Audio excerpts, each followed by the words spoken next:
네, 안녕하십니까. 국민의힘 나경원 의원입니다. 오늘 노동개혁 조금 더 붙어 쓰시면 붙어 쓰시라.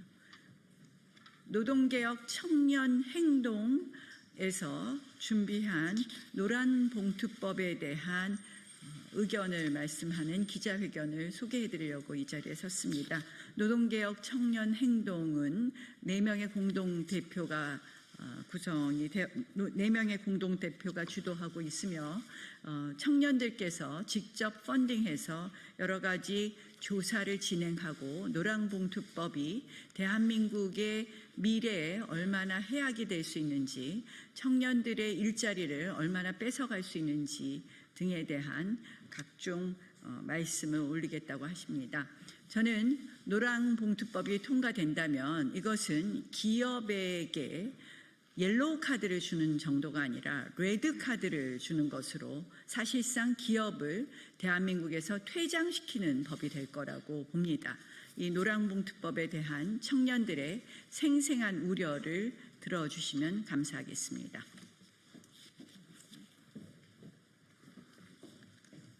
네, 성명서 낭독하도록 하겠습니다. 공정한 일자리와 희망을 추구하는 노동개혁 청년행동은 오늘 대한민국의 미래를 위협하는 노란봉투법의 입법 폭주를 막아서기 위해 이 자리에 섰습니다.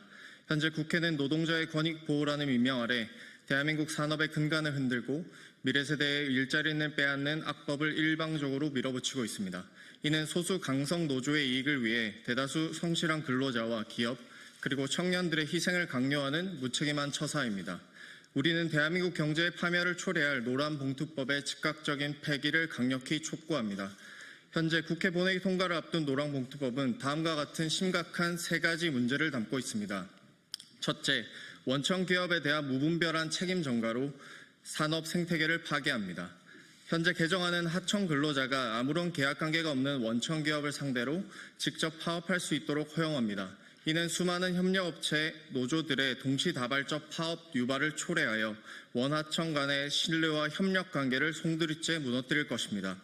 더욱이 구조조정, 사업부 매각, 신기술 도입 등 기업의 생존과 직결된 경영상 판단까지 쟁의 대상으로 삼을 수 있게 해 기업의 전략적 의사결정을 원천적으로 봉쇄합니다. 지난 8월 7일 국민 1000명을 대상으로 진행한 여론조사에 따르면 국민의 71.1%가 이러한 원청 책임 확대가 일자리 감소로 이어질 것이라고 우려하고 있습니다.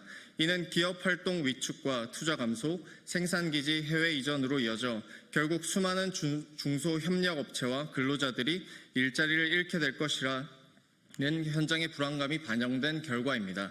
둘째, 불법 파업에 면죄부를 주어 파업 만능주의를 조장하고 법치주의를 훼손합니다. 불법 파업으로 발생한 손해에 대해 기업이 조합원 개개인의 책임을 입증하도록 하고 법원이 임의로 손해배상 책임을 감면할 수 있도록 규정합니다. 이는 사실상 불법 행위에 대한 기업의 방어권을 무력화하고 공동불법행위 책임이라는 민법의 대원칙을 정면으로 부정하는 것입니다. 여론조사를 통해 확인한 국민의 66.4%가 불법 파업에 대한 책임 약화가 파업 남용으로 이어질 것이라고 경고하고 있습니다. 이는 산업 현장에서 법과 원칙 대신 힘의 논리가 지배하는 파업 만능주의를 확산시켜 대화와 타협의 노사관계를 불가능하게 만들고 대한민국을 상시적인 투쟁의 장으로 변질시킬 것입니다. 셋째, 청년과 미래 세대의 일자리를 근본적으로 위협합니다. 이 법안의 가장 큰 피해자는 이제 막 사회에 첫 발을 내디디려는 청년들과 미래 세대입니다. 기업의 투자와 성장이 멈춘 나라에서 양질의 일자리가 생겨날 리 만무합니다. 여론조사에서 국민의 73.1%가 청년과 미래 세대의 일자리가 사라지지 않도록 하는 것이 우선이라고 응답한 것은 이 법안이 미래 세대의 희망을 꺾는 일자리 파괴법이라는 준엄한 심판입니다. 국민의 뜻은 명확합니다. 국민의 절대 다수는 이 법안의 전면 재검토 및 폐기 또는 독소조항 수정을 요구하고 있습니다. 국회는 더 이상 소수 강성 노조의 청구서에 휘둘려 대한민국의 미래를 파탄내는 입법 독주를 멈춰야 합니다. 지금 필요한 것은 갈등을 조장하는 악법이 아니라 협력을 통해 상생할 수 있는 새로운 노사관계의 비전을 제시하는 것입니다. 노동개혁 청년행동은 국민과 함께 미래 세대를 위해 끝까지 싸울 것입니다. 국회는 국민의 목소리를 경청하여 노란봉투법을 즉각 폐기하고 해당 법안의 진짜 이해관계자들과 함께 사회적 대화와 합의에 나설 것을 다시 한번 강력히 촉구합니다. 감사합니다.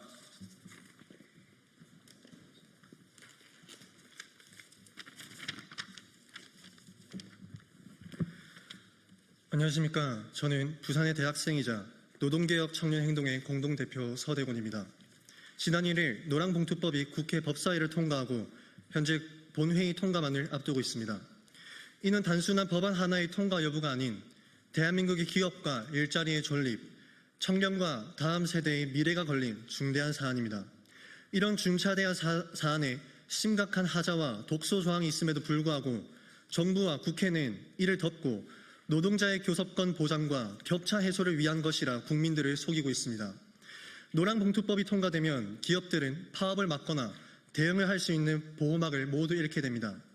사업을 하면 손해가 확정이고 기업 경영은 고사하고 노조와의 임단협만 1년 내내 해야 하는 상황인데 어떤 기업이 한국에 남아있겠습니까? 그리고 어떤 청년이 기업가 정신과 도정 정신으로 창업을 하고 새로운 기업을 세워 혁신을 이루겠습니까?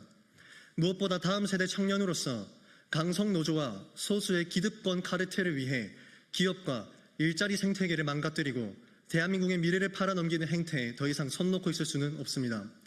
특히 지난 7일 진행한 여론조사 결과에 의하면 청년의 74.6%가 파업 만능주의에 대한 우려를 갖고 있으며 76.4%가 그로 인한 미래 세대의 일자리가 사라지진 않을까 노란봉투법으로 인한 부작용에 대한 걱정을 하고 있습니다. 국회에서는 청년들이 울부짖는 소리가 들리지 않습니까? 청년들이 미래에 대한 두려움과 걱정이 이토록 강함에도 불구하고 정부와 국회는 강성 노조의 목소리에만 귀를 기울이고 있습니다. 그 어느 누구도 청년의 미래와 대한민국의 미래에 대해서는 고민하지 않고 있습니다. 이에 저희는 강성 노조와 소수의 기득권 카르텔을 맞서기 위해 그리고 우리 청년들의 목소리를 내기 위해 노동개혁 청년 행동을 만들어 청년들과 중소기업, 소상공인 그 모든 사람들을 위한 그 이외의 다수의 노동자들을 대변하고자 합니다. 극소수의 강성 노조에 의해 수많은 성실한 노동자들이 피해를 입고 있습니다. 일부 기종 노조에 의해 청년들의 내일이 위협받고 있습니다. 우리는 무너져가는 대한민국을 바로 세우고 혼란과 파국으로 치닫는 노동시장을 바로잡을 것입니다. 또한 소수의 기득권 카르텔만을 위한 노동시장과 개혁이 아닌 청년과 기업의 내일을 위한 노동시장, 국민과 대한민국의 미래를 위한 개혁을 만들어 나갈 것입니다. 우리는 특정 이권 세력에 정신이 팔려 기업과 일자리와 청년과 국가의 미래를 팔아먹는 매국노들에게 더 이상 대한민국의 조타키를 내어줄 수는 없습니다. 비록 지금은 작고 미약할지라도 우리는 청년들에게 꿈을 심고 대한민국 산업에는 힘찬 원동력을 심고 대한민국에는 희망을 심어 나갈 것입니다. 감사합니다.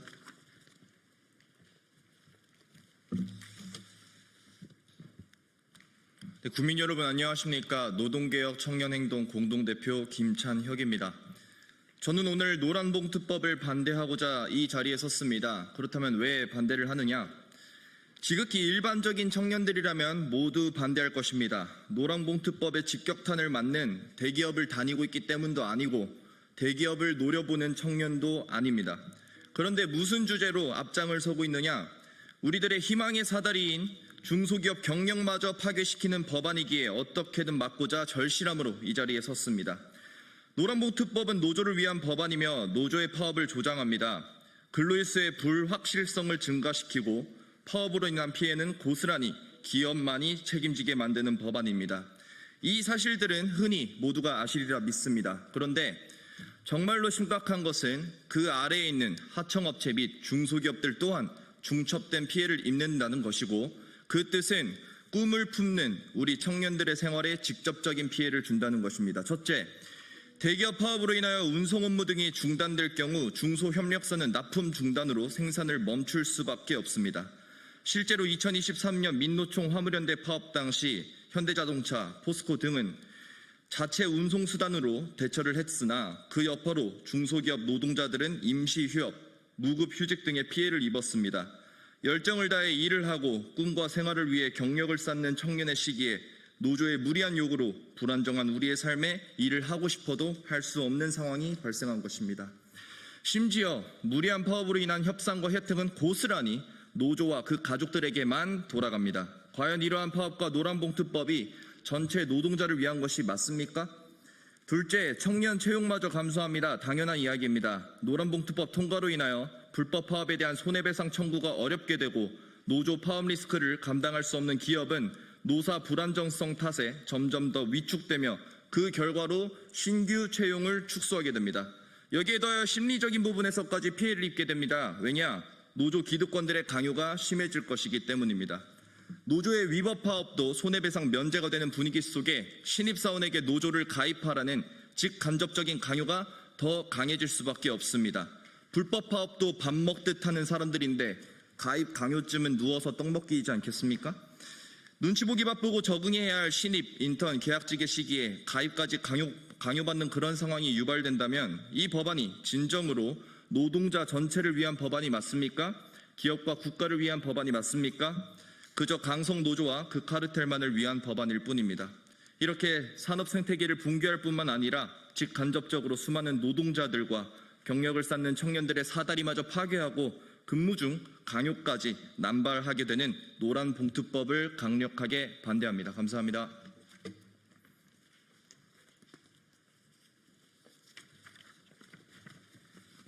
네, 안녕하십니까.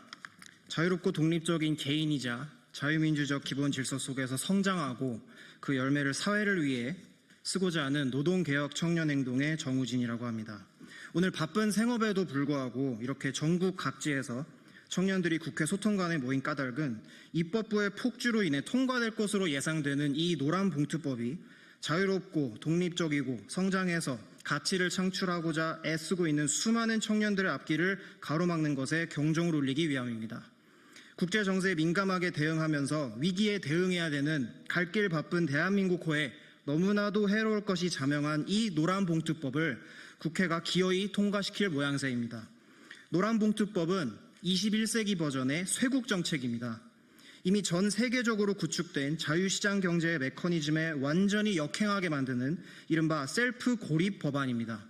근시안적인 감성적인 이념에 경도된 접근으로 청년의 일자리가 박멸될 뿐만 아니라 기업의 정당한 권리를 빼앗아갈 극도로 이기적인 법안입니다. 저를 비롯해서 직장을 가지고 노동 현장에서 책임 있게 일하고 있는 청년들에게 근로의意欲을 상실시킬 악법일 뿐만 아니라 올해 3월 기준 청년층 50만 명이 취업난에 허덕였다는 사실은 안중에도 없다는 것을 드러내는 무지막지한 족쇄 법안입니다. 그런데 왜 이 법안을 추진하였을까요? 노동자들의 권리를 지키겠다는 명목일 것입니다. 산업 현장에서 그들의 권리를 보호하고 확장하겠다는 의도일 것입니다. 그러나 지옥으로 가는 길은 언제나 선의로 포장되어 있습니다. 사용자의 범위를 확장하고 적절하고 신속한 의사결정을 방해할 수 있는 불필요한 균열을 만들어낼 이 법은 겉으로는 마치 약자들을 위할 것 같고 꼭 필요할 것처럼 보이지만 그 디테일을 세심하게 들여다보면 비정상적으로 강성인 노조와 경직된 한국의 노동시장에는 오히려 평범한 직장인들과 취업을 준비하는 청년들의 기회를 원천적으로 앗아가게 만들 법안이 될 것입니다. 본질적으로 이 법은 자유통상의 국제 경제 질서에 훌륭하게 편승해서 오늘날까지 창의적이고 혁신적인 성장을 이뤄온 이 대한민국의 경제 체질을 약화시키게 되어 역동성과 성장 잠재력을 끌어내릴 불필요한 법안이 될 것입니다. 오늘 이곳에 모인 청년들은 현실을 살아가며 취업을 준비하고 소속된 직장에서 책임있고 근면한 자세로 나라의 경제 성장에 기여하고 있으며 더 나은 공동체를 위해 헌신하고자 하는 의기로 뭉쳐 있습니다. 노란봉투법의 일방적 추진은 국민의 매서운 지탄과 비판을 받게 될 것이며 수많은 단체와 기업인들의 호소하듯 결단코 이 나라의 앞길에 도움이 되지 못할 것입니다. 국회는 고삐 풀린 망아지 상태에서 스스로를 속히 제어하고 국민의힘을 비롯한 야당과의 대화에 임하십시오. 재계와 학계의 의견을 청취하고 이 법안을 폐기하십시오. 그 결단을 내리지 못한다면 대한민국 경제 성장의 불씨를 꺼뜨린 사상 최악의 경제적 실책으로 역사에 남아 그 오명에서 결코 벗어날 수 없을 것입니다. 감사합니다.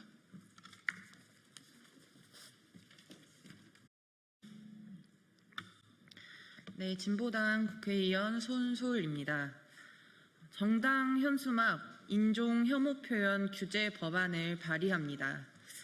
거리를 걷다 보면 눈살을 찌푸리게 하는 현수막을 마주하게 됩니다. 모든 도덕 수업에서 해서는 안 된다고 가르치는 혐오 표현이 버젓이 거리에 걸려 있습니다. 신고를 해도 정당 현수막이니 어쩔 수 없다는 답이 돌아옵니다.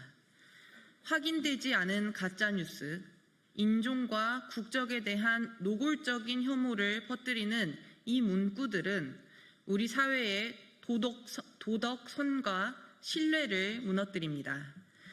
거리를 다니며 이런 문구를 보고 자랄 아이들을 생각해 보십시오. 정당 현수막이 보장되는 이유는 민주주의를 실현하기 위한 정당 활동을 보장하기 위해서입니다.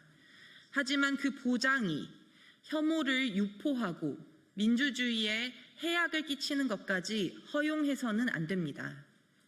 기계적 표현의 자유를 말하며 혐오를 방치하는 것은 사회에 독이 됩니다.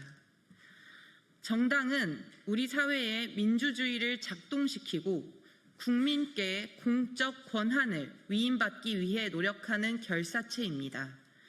국회에서 이 법안을 논의하고 실행하는 것은 우리 정당들 스스로가 인종 혐오 표현을 하지 않겠다는 약속이자 정치인, 공직자로부터 퍼져나가는 혐오를 차단하겠다는 의지의 표현입니다. 정치권에서 시작되는 혐오는 사회 전반에 훨씬 넓게 확산되기 때문에 위로부터의 혐오를 막는 것은 공동의 책무입니다. 우리나라는 이미 인종차별 철폐 협약에 가입해 있습니다. 우리는 협약을 비준함으로써 인종차별과 인종혐오 표현을 하지 않고 이를 제지하기 위한 사회적 의무를 지겠다 약속했습니다. 이에 따라 정당의 인종차별 및 혐오 표현을 단호히 제지해야 합니다. 더 큰 혐오를 멈추기 위해 지금 당장 할 수 있는 것부터 시작합시다. 정당의 인종 혐오 표현을 규제하는 것은 국민들께 분명한 효능감을 줄 것이며 이후 다양한 범주의 혐오 표현 규제 논의를 촉발시키는 초석이 될 것입니다. 이미 여러 지방자치단체에서는 조례를 통해 정당 현수막에 대한 내용 규제를 시도했으나 대법원이 5개 광고물 법령이 정한 것보다 엄격하게 규정에 제한할 수 없다는 판단을 해서 지방정부 차원에서는 실효성을 가지기 어려운 한계가 드러났습니다.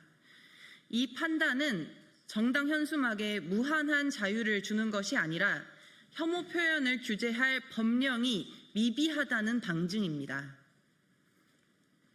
정치권에서의 혐오를 퇴출시키는 것을 시작으로 차별 없는 민주주의를 만들어 갑시다. 정당 현수막 인종 혐오 표현을 막기 위해 정당법과 5개 광고물법 일부 개정안을 대표 발의합니다. 정당 현수막에 대해 인종 혐오 표현에 대한 금지 조항을 단서로 신설하고 인종 혐오 표현 현수막이 설치된 경우 선거관리위원회에서 현수막 제거 등의 조치를 취할 수 있도록 근거 조항을 마련했습니다. 정당 현수막의 인종 혐오 표현 규제 법안에 대한 논의가 국회에서 책임 있게 되길 기대합니다. 많은 관심 부탁드립니다. 감사합니다.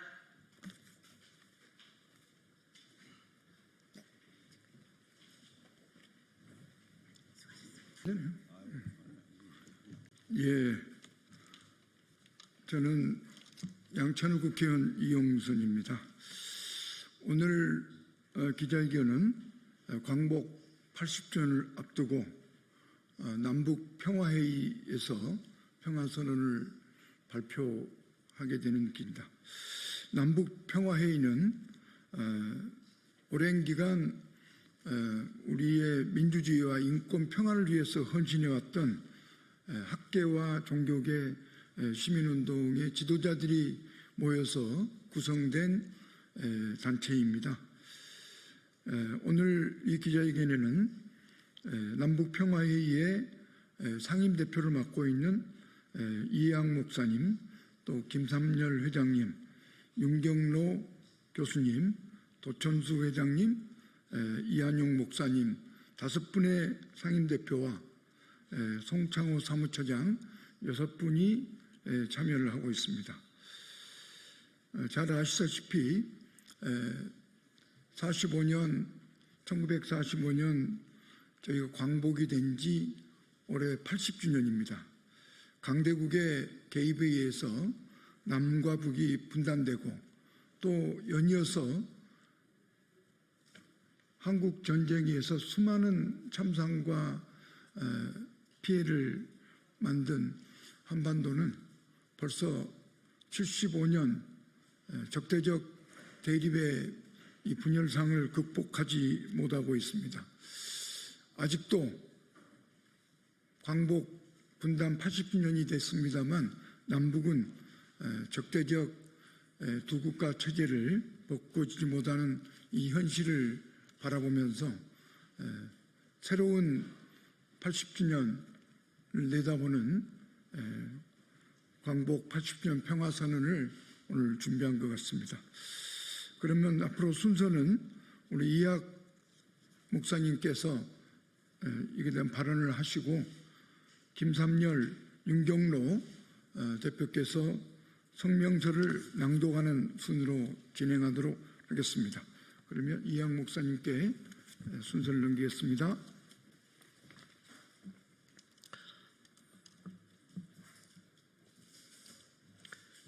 (80년대) 90년대를 거치면서 우리는 통일운동에 많은 행진을 했습니다. 그때 우리의 소원은 통일이라고 하는 노래를 눈물을 흘리면서 외쳤는데 지금은 남쪽에서도 그 노래를 부르는 사람이 거의 없어지고 북쪽에서는 아예 안 부르기로 이젠 통일 안 한다라고 선언해버리고 등을 돌렸습니다. 그래서 남북관계가 거의 좋아졌던 시절을 이제 마감하고 이제는 분단의 고착화가 더 확실해진 그런 위기에 놓여 있습니다. 그러나 우리 민족은 하나입니다. 그리고 역사적으로, 문화적으로, 그리고 인류학적으로도 우리는 수천 년간 함께 살아온 한 민족이기에 절대 외세에 의해서 갈라놓은 이 분단을 우리가 수용하고 그렇게 갈라질 수 없는 운명이 우리입니다. 그래서 우리는 통일은 언젠가는 반드시 해야 할 희망을 가지고 살아야 합니다. 그런데 통일 구호 아무리 외쳐봐야 소용없습니다. 문제는 우리가 희망을 갖고 뭔가를 실천해야 하는데 그것이 신뢰로 쌓이지 않으면 통일이 안 됩니다. 서독은 통일될 수가 없는 나라였습니다. 뉴른베르크에서 그 전범 국가를 철저히 재판하고 동서를 분단시켰습니다. 그래서 사실은 통일이 어려운 나라였습니다. 그러나 우리는 전범 국가인 일본을 분단하지 않고 한국을 분단했기 때문에 우리는 통일이 가능한 나라요. 또 벌써 됐어야 할 나라입니다. 그런데 독일은 벌써 30여 년 전에 통일이 되고 우리는 아직도 분단 체제가 더 깊어지고 있습니다. 왜 그럴까? 독일은 신뢰를 쌓았고 우리는 신뢰를 잃었습니다. 한 가지 예를 들어서 동독의 호네이커 총독의 조카가 망명을 했습니다. 동독은 지옥 같은 나라다. 살 수 없다. 기자회견을 하겠다. 기자들을 불러달라 하고 망명을 했는데 서독에서는 그를 공개하지 않고 너의 작은아버지는 얼마나 훌륭한 애국가인지 모른다 하고 설득하고, 그리고서는 동독에 연락을 해서 이 문제를 어떻게 처리할까 하고 상의했습니다. 우리도 90년에 남북 기본합의서가 있습니다. 독일도 기본합의서가 있는데 그 기본합의서 맨 마지막에 누구든지 체제를 좋아하는 체제로 가고 싶은 사람은 보내주는 걸로 하자라고 하는 부칙이 하나 달려 있었는데, 그것을 살려서 이 동독 아가씨를 서독으로 이주시키는 걸로 합의를 하고, 그래서 여권을 내주고, 그리고 서독에 와서 기차에서 만난 사랑하는 애인을 만났습니다. 그때 호네이커가 한 얘기입니다. 사랑하는 사람은 하나가 돼야 한다. 유명한 말입니다. 이렇게 이 서로 체제가 다른 나라에서 상대의 약점을 찌르고, 그리고 단점을 공개하고, 그래서 체제 경쟁을 하는 게 아니라 상대의 약점을 덮어주고, 그리고 이 아픔을 같이 공유해 주는 것, 이것이 신뢰를 쌓는 길입니다. 우리는 정반대로 그 신뢰를 잃어가는 일만 해왔습니다.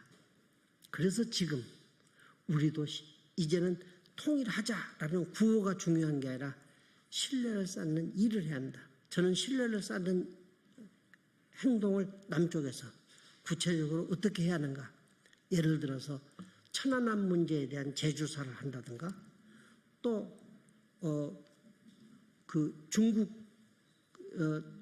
있는 북한 그 음식점 종업원들을 납치해온 것, 이런 것들 구정권에서 한 무리한 체제 경쟁에서 빚어진 일입니다. 그럴 때 이쪽에서는 과거에 우리가 무리한 일을 했다, 이제는 그렇지 않겠다 하고 그 사람들을 가겠다는 사람을 보내주는 이런 일들을 통해서 우리가 우리의 그 자존감이 올라가고 우리 이 민족의 긍지를 세우는 이런 일을 세워갈 때 북한도 곧 거기에 대한 응답을 하라고 저는 생각합니다. 그래서 통일의 희망을 가지고 오늘 기자회견을 하겠습니다.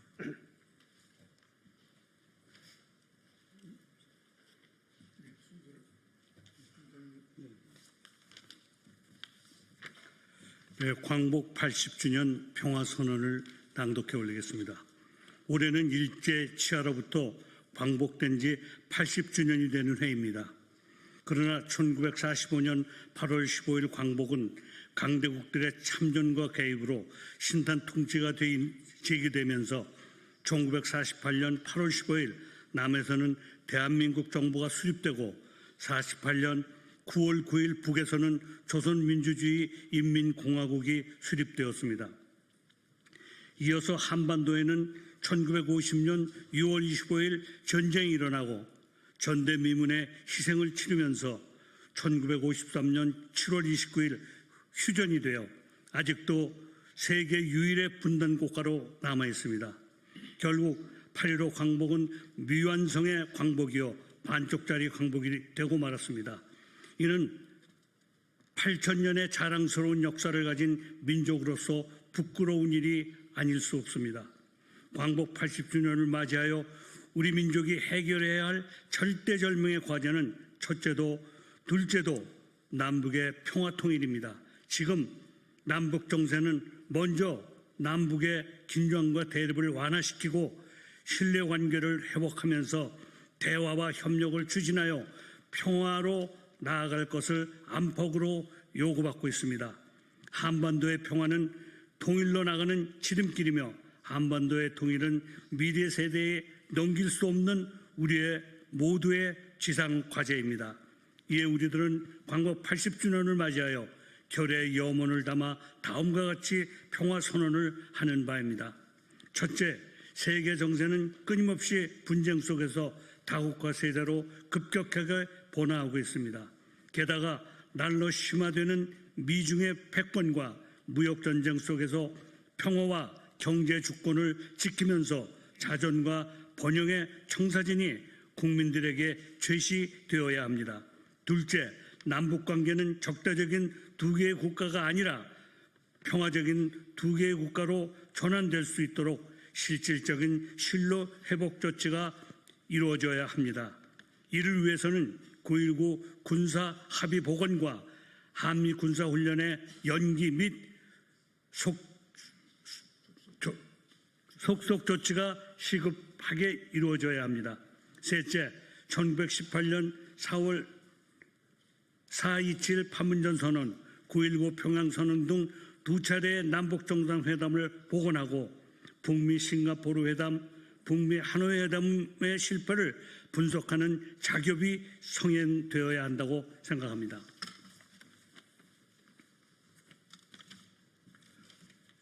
또한 당시와는 달라진 한반도의 주 객관적인 조건의 변화에 대한 통찰이 이루어져야 하고 이에 근거한 평화 전략이 제시되어야 합니다. 넷째, 북미 대화를 촉구하고 지원하면서 동시에 남북 대화와 협력의 길을 열어 나가야 합니다. 이를 위해서는 유엔과 미국의 대북 제재 속에서도 남북이 교류하고 협력할 수 있는 방법을 적극적으로 모색해 나가야 합니다. 다섯째, 지속 가능한 남북 관계를 위하여 우리부터 이에 맞는 선행 조치를 강구해 나가야 합니다. 7.4 남북 공동성명에서부터 지난 시기 남북의 정상이 합의한 성명과 선언을 국회에서 일괄적으로 비준하는 것이 필요합니다. 이를 위해서는 남북 대화 이상으로 남남 대화를 통해 국민적 공감대 형성과 확대가 또한 이루어져야 하겠습니다. 여섯째, 싸우지도 않고 이기지도 않는 공전 공영의 새로운 길을 모색해야 할 수 있기를 바랍니다. 중국과 대만은 하나의 중국이라는 목표 아래 민간 경제 교류가 이루어진 지 오래되었습니다. 정치 군사적 대화와 합의가 이루어지지 않는 상황 속에서도 인도적 경제 교류와 협력이 가능하고 추진되는 것이 평화를 앞당기는 우회로임을 인식해야 합니다. 남북이 평화적인 두 개의 국가 관계가 되려면 남북 경제 교류, 남북 경제 연합, 남북 연합을 추진하는 것이 남북 관계의 새로운 길이라고 봅니다. 대한민국은 분단국의 당사자입니다. 따라서 한국 전쟁의 종전 협정 국가인 북과 미국과 중국의 당당하게 정전협정을 평화협정으로 평화협정 체결로 전환할 것을 강력하게 촉구합니다. 전 세계가 주목하는 K민주주의의 도도한 흐름은 한반도의 평화를 통해서 완성될 수 있습니다. 빛의 혁명의 원동력이었던 국민주권은 이제 평화주권으로 발전하여 한반도의 평화를 이룩하고 동아시아의 평화, 더 나아가 전 세계의 평화를 도모하는 새로운 원동력이 될 것으로 확신합니다. 감사합니다. 예, 이것으로 기자회견을 마치겠습니다. 예, 감사합니다. 예, 감사합니다.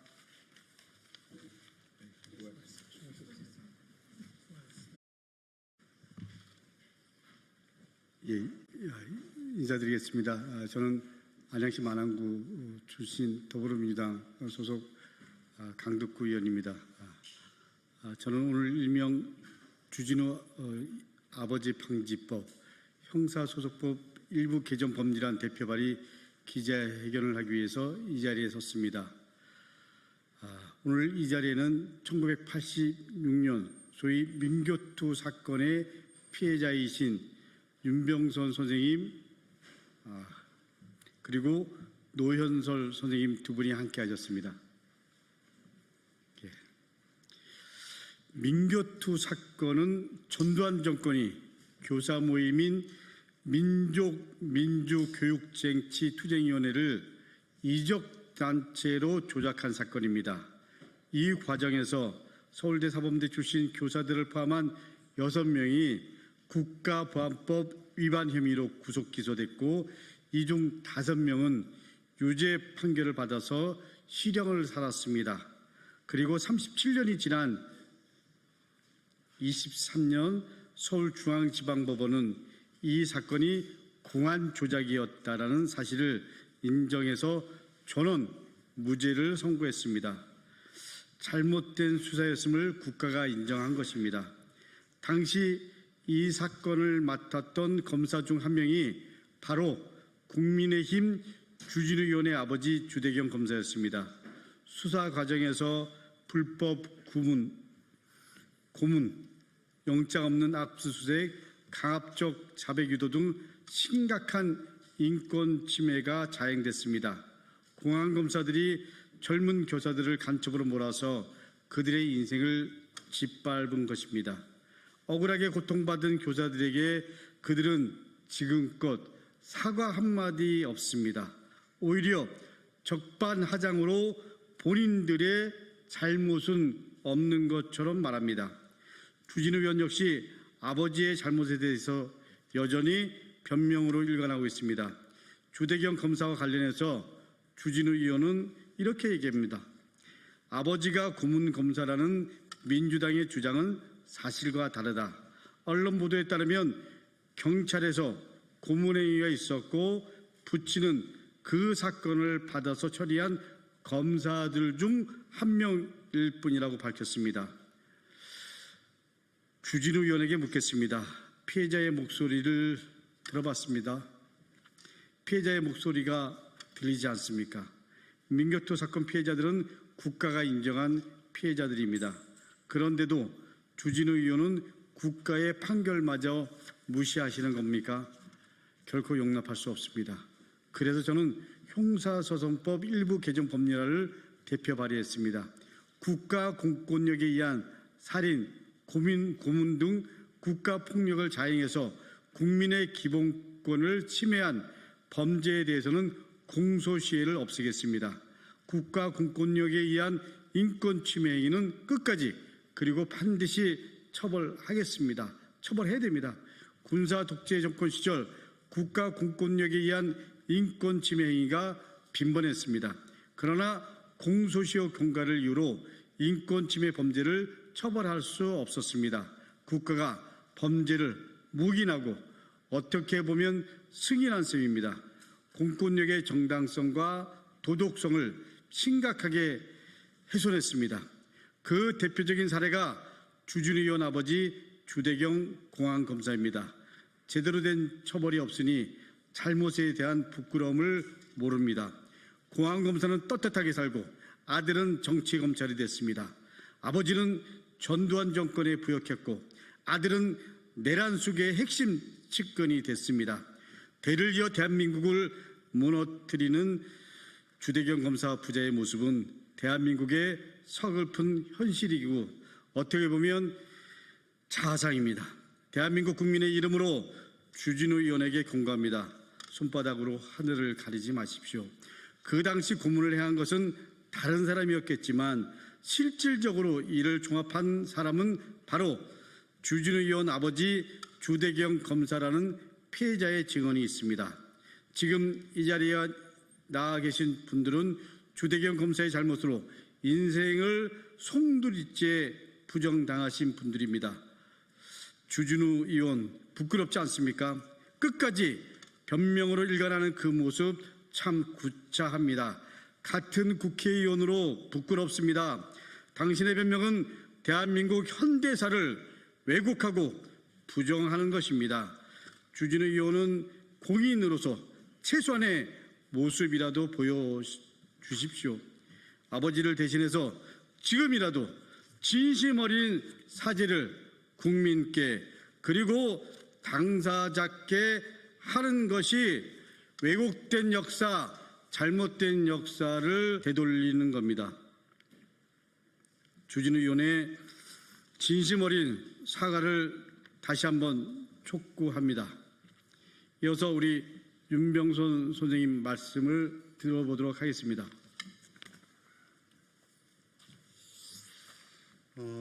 얼마 전에 강덕구 의원님의 와서 당시 그 민교투 사건에 대해서 증언해달라고 해서 지난번에 와서 이 자리에서 사건 전체에 대해서 설명한 바가 있습니다. 그리고서 제가 생각하기에 여전히 저는 37년 만에 재심에서 무죄를 받았습니다만 지금 그 재심 무죄 판결 받고 나서 국가로부터 그 일정하게 형사 보상금을 받았지만 정신적 피해라든가 경제적 전반적인 피해 때문에 지금 국가를 상대로 하는 민사 소송을 진행하고 있습니다. 그것이 지금도 다음 달에인가 한번 그 첫 번째 공판이 예정돼 있는데요. 이 과정으로 해서 제가 86년 9월 달 강제로 연행되고 그리고 온갖 고문을 당하면서 유죄 판결을 받았던 이 과거를 과연 보상받을 수 있을지 의문입니다. 저는 만약에 모든 재심에서 무죄 판결을 받게 된다면 그 사건을 기소했던 담당 검사 그리고 사전에 경찰의 고문을 직접 자행했던 형사들 이 모두가 다 처벌을 받아야 된다고 생각을 합니다. 그래야만 앞으로 그렇게 일반 시민을 상대로 해서 고문이라든가 이런 것을 자행하지 않을 제도적으로 고문을 방지할 수 있는 장치가 마련돼야 되지 않느냐 이런 생각을 하고 있습니다. 그래서 마침 강덕구 의원님께서 저는 법을 잘 모르지만 형사소송법을 개정을 해서 국가폭력을 자행한 모든 사법 당사자들이 공소시효를 없애가지고 처벌을 한다면 이후에 국가보안법으로 인해서 기소되거나 고문으로 희생된 이런 일이 앞으로 없어지겠구나 그런 생각이 들면서 오늘 이 자리에 나오게 됐습니다. 사실 저희 그 현대사를 보면 반민특위를 통해서 일제 친일 행위를 했던 사람들을 처벌을 하기로 했는데 어느 날 이승만 대통령이 그 반민특위를 습격을 해가지고 다 해산시키고 그 당시 악질 그 형사들이라든가 경찰, 검사, 친일 부역을 했던 모든 친일 인사들을 다 처벌을 하지 않았어요. 그러고 났더니 그 이후에 그 친일 행위를 했던 사람들은 호가호위하면서 3대에 걸쳐 부유하게 살고 있고 그 당시 독립운동을 하다가 투옥됐던 우리 독립운동가들은 투옥되거나 죽거나 그리고 그 자녀들은 교육도 못 받고 어렵게 살아가고 엊그제 MBC 스트레이트를 봤습니다. 그 당시 그 반민특위 위원장의 아드님이신 김정육 선생님 얼마나 고생을 많이 했습니까? 어디를 가더라도 그 빨갱이 소리 들으면서 진짜 3대에 걸쳐서 고생을 하지 않았습니까? 그렇다면은 군부 독재 시절에 무고한 시민들을 국가보안법 그리고 고문 이런 걸 통해서 잡아 들어다가 감옥살이 시켰던 당사자들은 공소시효 없애가지고 지금이라도 법정에 세워서 처벌을 받아야 된다고 생각합니다. 그래서 지금 친일 청산도 문제고 그리고 군부 독재 시절에 있었던 온갖 공안 사건들 그 책임자들은 공소시효를 없애서 처벌해야 된다고 생각을 합니다. 제가 얼마 전에 그 망국전쟁이라고 하는 영화를 봤습니다. 그 망국전쟁에서는 그 이승만 대통령이 얼마나 나쁜 짓을 했는지 확인하게 됐고 그 중에 가장 큰 문제가 반민특위를 경찰을 동원해서 해산시켰던 겁니다. 그래서 민족정기가 완전히 무너지고 지금까지 이어져 왔다고 생각합니다. 그래서 친일파를 청산하고 군부독재 시절에 그 공안 검사라든가 사법 형사들 이들이 공소시효 없이 처벌을 해야만 앞으로 무고한 시민들이 고문을 당하거나 사법 처리를 받는 것을 막을 수 있다고 생각합니다. 네, 고맙습니다. 예, 감사합니다. 우리 또 한 분 선생님이 이 자리에 함께하셨습니다. 노현솔 선생님의 소회를 듣도록 하겠습니다. 제가 과거의 그 기억들을 이제 잊고자 했는데, 근데 제 개인적으로 이렇게 그냥 묻어보고 기억을 지울 수 있는 그런 일이 아니라고 생각합니다. 그래서 이제 우리 강덕구 의원님께서 이 새로운 이 법을 발의를 한다고 하셨는데, 저는 이 적극 이 저희 취지와 적극 부합이 되고, 그리고 특히 더 중요한 것은 우리의 그 미래, 이 미래에 이 국제적인 그 규모의 그러한 그 발전을 위해서는 반드시 이건 정리가 돼야 되고, 그리고 새롭게 조정이 돼야 된다, 이런 의미에서 간단하게 말씀드리겠습니다.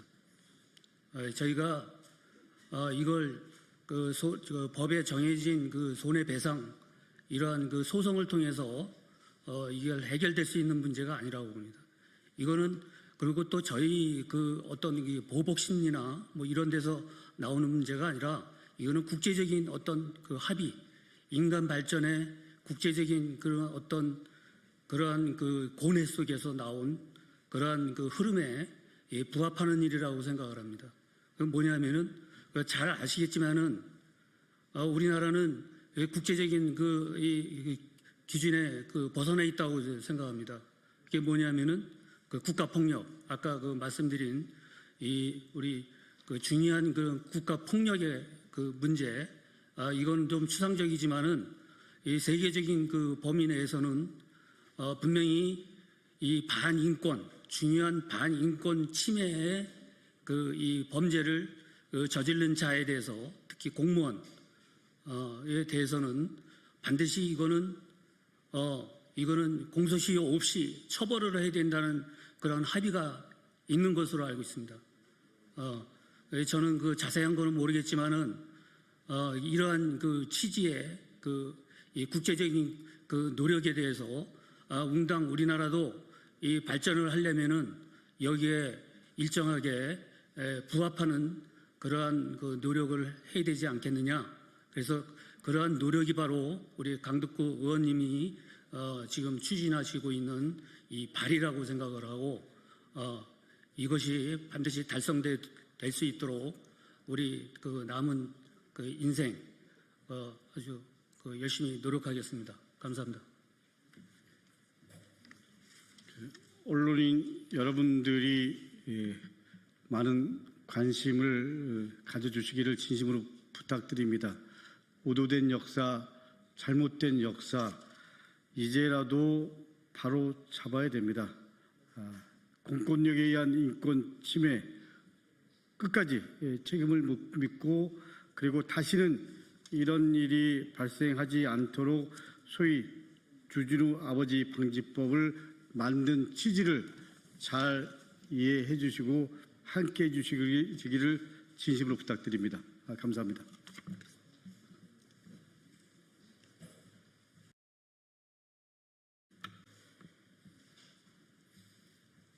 예, 시작하겠습니다. 진보당 수석 대변인 홍성규입니다. 두 가지 말씀드리겠습니다. 첫 번째입니다. 영상 공개도 못한다, 어떤 징벌도 없다, 내란 속의 경호처를 자처한 서울구치소에 추상 같은 시정 조치가 있어야 합니다.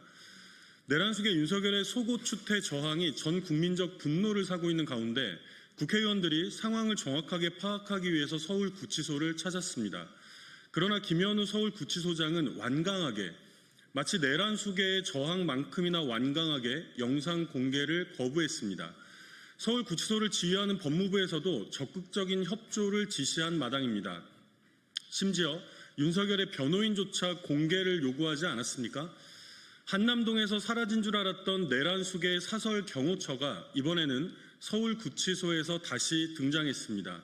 지휘체계와 정당한 법 집행마저 거스르며 내란 수계의 속옷 저항을 두둔하고 있는 서울구치소의 행태야말로 명백한 내란 비호입니다.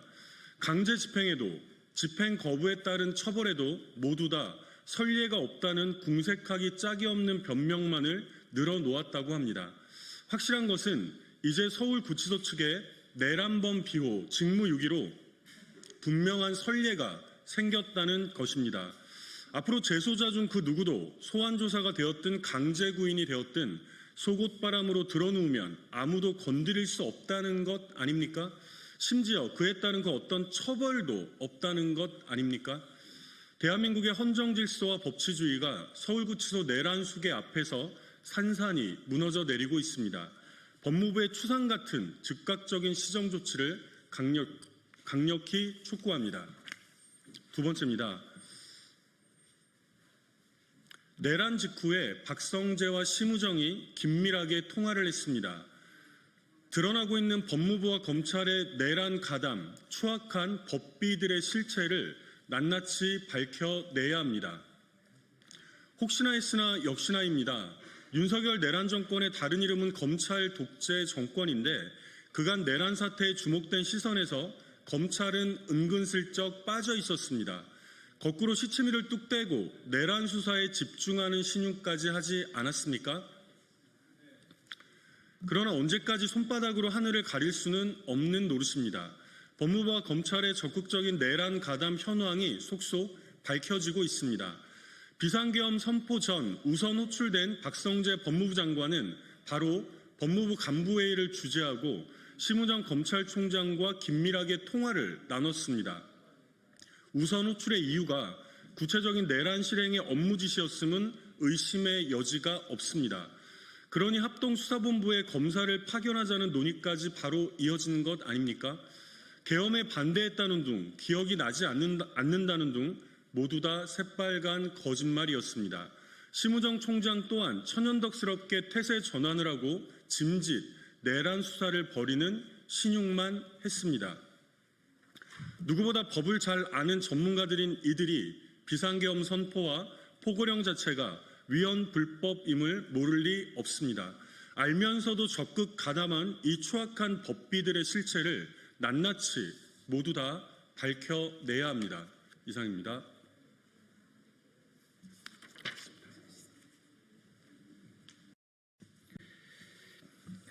네, 더불어민주당 원내대변인 김현정입니다. 브리핑하겠습니다. 비리 종합 선물 세트 끝판왕 김건희 반드시 구속되어야 합니다.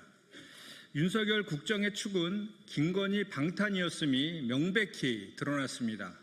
쏟아지는 비리 의혹은 그야말로 비리 종합 선물 세트입니다. 특검팀은 김건희 인척의 거주지에서 김건희 뇌물수수 혐의를 뒷받침하는 고가의 명품 시계 보증서를 확보했습니다. 시계 구매자는 대선 최고액인 1,000만 원을 후원하고 대통령 시임식에 참석한 것은 물론 로봇계 경호 사업 특혜 수주 의혹의 중심에 선 인물입니다. 서희건설이 고가의 목걸이를 김건희에게 상납하고 사이 인사청탁을 한 정황도 드러났습니다. 모든 권력과 이권이 한 사람에게 통했던 김건희 왕국의 실체를 똑똑히 보여줍니다. 여기에 김건희가 도이치모터스 주가 조작의 몸통이었음을 스스로 드러낸 녹취록까지 추가로 공개되었습니다. 명품 상납에서 인사청탁, 특혜 수주, 주가 조작에 이르기까지 권력형 비리의 전형이자 완결판입니다. 모든 의혹이 사실일 가능성에 무게가 실리는 만큼 더 이상 수사를 미룰 수 없습니다. 오늘 예정된 구속영장 심사에서 사법부가 국민의 이름으로 정의가 승리하는 결정을 내려주시길 강력히 촉구합니다. 계엄 당일 국민의힘 지도부의 행보 철저하게 파헤쳐 진상을 밝혀야 합니다. 추경호 국민의힘 전 원내대표가 계엄 당일에 내란을 주도한 이들과 연쇄적으로 통화한 사실이 드러났습니다. 계엄 직후인 밤 11시 12분에 한덕수 전 국무총리와 이어서 11시 22분에는 내란숙의 윤석열과도 통화가 있었습니다. 또 내란숙의 윤석열은 추경호 전 원내대표의 통화를 끊은 뒤 4분 후에는 나경원 의원과도 통화했습니다. 이 과정에서 국민의힘 의원총회 장소는 국회에서 당사로 여러 차례 바뀌었고 계엄 해제 표결에는 국민의힘 의원 108명 중 고작 18명만 참석했습니다. 추경호 전 원내대표는 최소 내란 방조, 최대 내란 공범의 혐의를 받고 있는 한덕수 전 총리와 7분이나 통화한 이유가 무엇입니까? 내란 수계 보호와 책임 회피를 일삼더니 계엄 상황을 들으려 전화에 따른 비루한 변명을 믿으란 말입니까? 국민의힘은 당시 원내 지도부가 내란 진압을 가로막고 내란의 장기화를 획책한 것 아니냐는 국민의 질타에 답을 하십시오. 특검은 국민의힘 지도부와 내란 주범들이 잇따라 통화한 이유를 명명백백히 밝히고 국민의힘이 계엄 해제 표결을 조직적으로 방해하며 내란 연장을 기도한 내란 세력이었는지를 국민 앞에 한 점 의혹 없이 보고해야 할 것입니다. 이상입니다. 네, 저는 더불어민주당 정무위 소속 평택시병 국회의원 김현정입니다. 지금부터 빅데이터 및 인공지능 시대 정보주체 권리보호를 위한 개인정보보호법 개정안 발의 국회 기자회견을 시작하겠습니다. 오늘 기자회견은 저를 포함한 김문수, 박정현, 박홍배 의원님과 민주사회를 위한 변호사 모임 디지털정보위원회 그리고 진보네트워크센터 정보인권연구소 참여연대가 공동으로 주최하였습니다. 먼저 오늘 기자회견에 참석하신 분들을 소개해드리겠습니다. 더불어민주당 김문수 의원님 오셨습니다. 진보네트워크 오병일 대표님 오셨습니다. 네. 진보네트워크 정선호 활동가님 오셨습니다.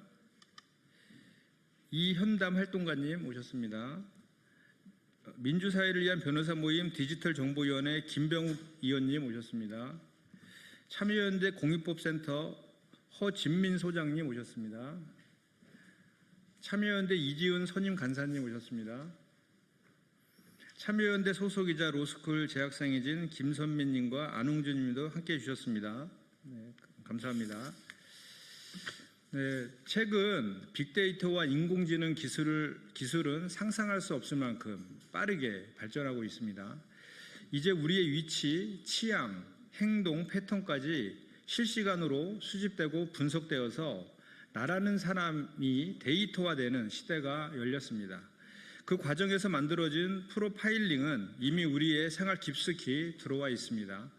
하지만 놀랍게도 현행 개인정보보호법에는 프로파일링이 무엇인지조차 정의되어 있지 않습니다.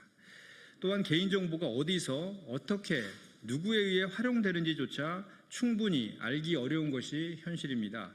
이런 공백을 메우는 것이 바로 이번 개정안의 핵심입니다. 오늘 저를 포함한 13분의 의원님들과 함께 발의하는 개인정보보호법 일부 개정 법률안은 프로파일링 개념 정의를 신설하고 동의 없이 수집 이용되는 경우에도 정부 주체에게 반드시 고지하며 처리 과정과 프로파일링 여부까지 국민이 직접 열람할 수 있도록 하는 내용을 핵심적으로 담고 있습니다. 이 법안이 통과된다면 AI 시대에도 국민의 정보 인권과 자기정보 통제권을 지킬 수 있는 튼튼한 법적 기반이 마련될 것입니다. 오늘 함께해 주신 시민단체와 전문가 여러분께 진심으로 감사드리고 법안 통과까지 끝까지 책임지고 노력하겠습니다. 감사합니다. 그럼 지금부터 참석하신 분들의 발언을 이어가도록 하겠습니다. 먼저 공동 발의해 주신 김문수 의원님 발언이 있겠습니다. 네, 안녕하십니까. 더불어민주당 순천갑 김문수 의원입니다. 저희들이 수많은 개인정보 동의를 어쩔 수 없이 오늘 또 하고 왔습니다. 사실은 핸드폰에. 근데 이 저의 정보가 어디에 어떻게 쓰이는지 도대체 알 수 없는 상황이고 더군다나 4차 산업혁명 AI 디지털 시대에는 더 강화될 것이라고 봅니다. 그래서 이쯤에 이런 개인정보 보호 또 개인정보 처리가 어떻게 되는지에 대해서 확인할 수 있는 이 법 개정을 하는 것에 아주 중요한 시점이라고 보고 저도 공동 발의를 했기 때문에 오늘 이 자리에 왔습니다. 이 법 개정안을 통과시키는데 적극적으로 활동하도록 하겠습니다. 감사합니다. 네, 감사합니다. 이어서 진보네트워크 오병일 대표님, 그 다음에는 참여연대 공익법센터 허진민 소장님, 그리고 민변의 디지털정보위원회 김병우 의원님의 발언을 순서대로 듣도록 하겠습니다. 오병일 대표님, 네, 발언해 주십시오. 예, 진보네트워크센터 오병일입니다. 이번에 김현정 의원께서 대표 발의한 개인정보보호법 개정안은 개인정보 처리의 하나로 프로파일링에 대한 정의 규정을 두고 있습니다. 법안에서 정의하다시피 프로파일링이란 개인의 업무 성과, 경제 상황, 건강, 취향, 관심사, 행동, 위치 또는 이동 등을 분석, 평가하거나 예측하기 위해서 이루어지는 개인정보의 자동화된 처리를 의미합니다. AI 시대의 프로파일링은 시민들의 인권에 커다란 영향을 미치게 됩니다.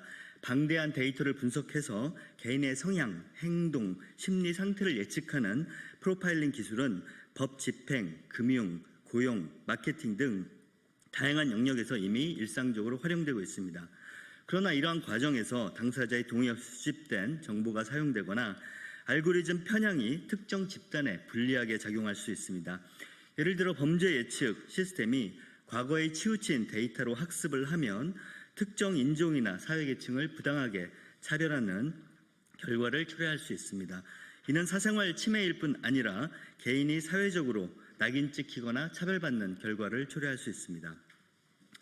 또한 AI 프로파일링은 자동화된 판단의 특성상 투명성과 책임성이 결여되기 쉽습니다.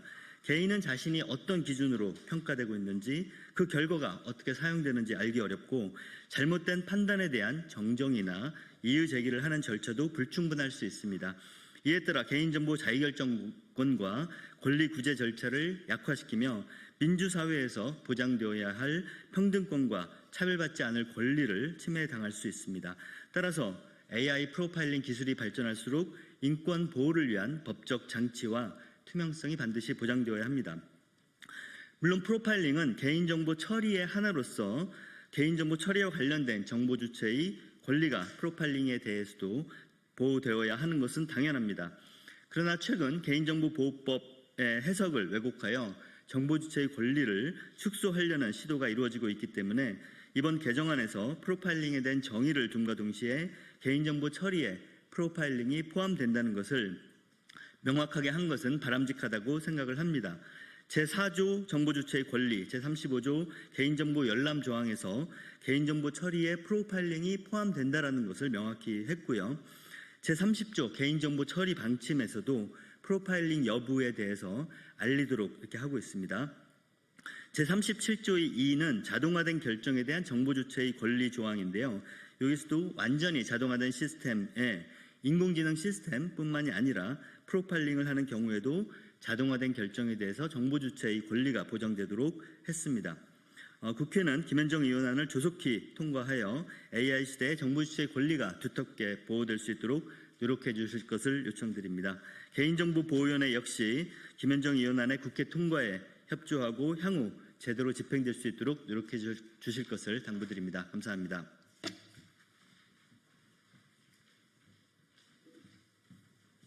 네, 안녕하세요. 참여연대 공익센터 허진민입니다. 이번 개정안은 헌법의 기본권인 개인정보 자기결정권을 구체화한 개인정보보호법에서 보면 정보 주체의 권리로 개인정보의 처리에 관한 정보를 제공받을 권리, 개인정보의 처리 여부를 확인할 수 있는 권리를 구체화하고 있습니다. 그런데 기존 법안의 경우에 개인정보 수집, 이용이나 처리에 대해서 동의를 한 사람들에게는 고지를 하도록 의무를 부과하고 있지만 예외적으로 동의 없이 개인정보를 수집하거나 이용하거나 제공하거나 목적 내 사용, 비동의 목적 내 사용 같은 경우에는 정보 주체에게 고지한다는 내용이 규정되어 있지 않았습니다. 그래서 이번 개정안은 이러한 정보 주체의 개인정보 처리에 대한 권리를 강화시키고 보장한다는 점에서 큰 의미가 있습니다. 특히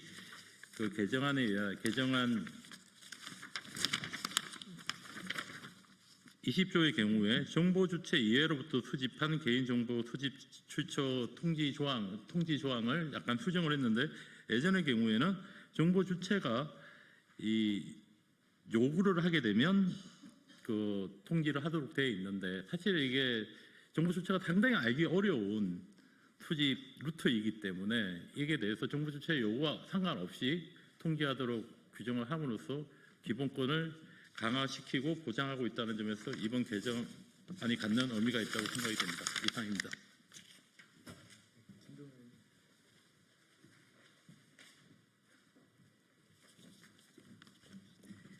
예, 민변 디지털정보위원회에서 활동하고 있는 김병욱 변호사입니다.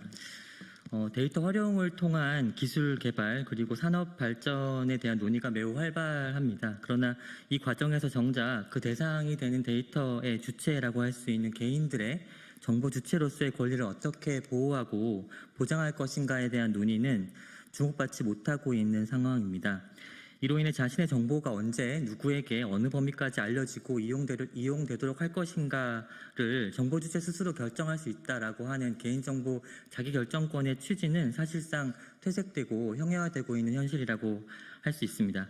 특히 개인정보 수집에 동의를 하는 경우에도 또는 다른 법적 처리의 근거에 따라서 개인정보를 수집하는 경우에 개인정보 처리자가 이 수집된 본인의 정보를 이후에 어떻게 처리하는지에 대해서 개인이 이것을 스스로 파악하는 것은 사실상 불가능한 상황입니다. 이런 현실에서 정보 주체가 개인정보 처리자를 상대로 본인의 개인정보와 그 처리에 대한 정보를 열람할 수 있도록 하는 개인정보 열람 요구권은 개인정보 자기결정권을 실현하기 위한 가장 기본적인 조건이자 전제가 되는 권리라고 할 수 있습니다.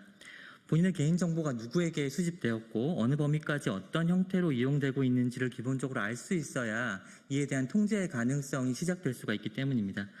그런데 개인정보 열람 요구권을 규정하고 있는 현행 개인정보보호법 제35조는 열람할 수 있는 대상에 대해서 자신의 개인정보에 대한 열람을 요구할 수 있다고만 규정을 하고 있어서 개인정보 그 자체만을 열람 요구할 수 있는 것인지 아니면 그 처리에 대한 정보도 함께 요구할 수 있는 것인지에 대해서 다소 모호한 부분이 없지 않았습니다. 개인정보보호위원회의 개인정보보호 지침을 포함해서 실무상으로도 혼선이 없지 않았습니다.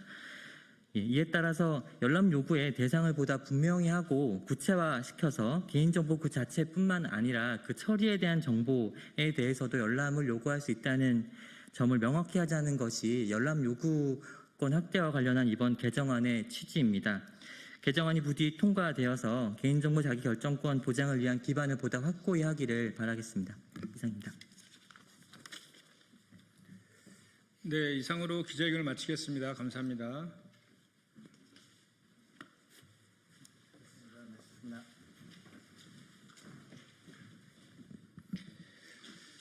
네, 안녕하십니까. 저는 정무위 소속 더불어민주당 대협력위원장 원내대변인 국회의원 김현정입니다.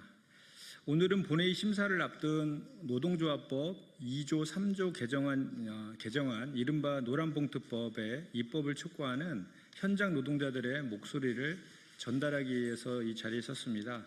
특히 오늘 이 자리에는 금융과 공공, 민간 부분 곳곳에서 일하는 콜센터 노동자들이 함께 해주셨습니다. 콜센터 노동 현장이야말로 노란봉투법의 의미와 필요성을 가장 생생하게 보여준다고 생각합니다. 현재 콜센터 노동 현장은 원청의 한청, 하청의 하청 등 진짜 사장이 누구인지 알 수 없는 구조로 가득 차 있습니다. 그러다 보니 위험한 일, 굳은 일은 떠넘기기 일쑤이고 억울하게 해고당하는 일이 다반사입니다. 노란봉투법은 바로 이러한 노동 현장의 모순을 없애고 공정한 노사관계를 정립해서 노사가 힘을 모아 상생의 길을 찾는 법입니다. 이미 과거 국회부터 충분한 숙기가 있었음에도 윤석열 정부가 2차례나 거부권을 행사하면서 지연시켰습니다. 이제라도 땀 흘려 일하는 사람이 정당한 대가를 받고 일하러 나간 곳에서 죽지 않을 권리를 보장하는 사회를 만들어야 합니다. 앞으로도 노동자들의 노동권이 보장되는 사회를 위해서 최선을 다하겠다라는 말씀드립니다. 그럼 오늘 기자회견에 함께해 주신 노동자 여러분들을 소개해 드리겠습니다. 김근영 공공운수노조 국민건강보험 고객센터 지부장님 참석하셨습니다. 최윤희 서비스연맹 SH공사 콜센터 지회장님 참석하셨습니다. 김현주 공공운수노조 든든한 콜센터 지부장님 참석하셨습니다. 박은영 사무금노조 라이나 손해보험 콜센터 지부장님 참석하셨습니다.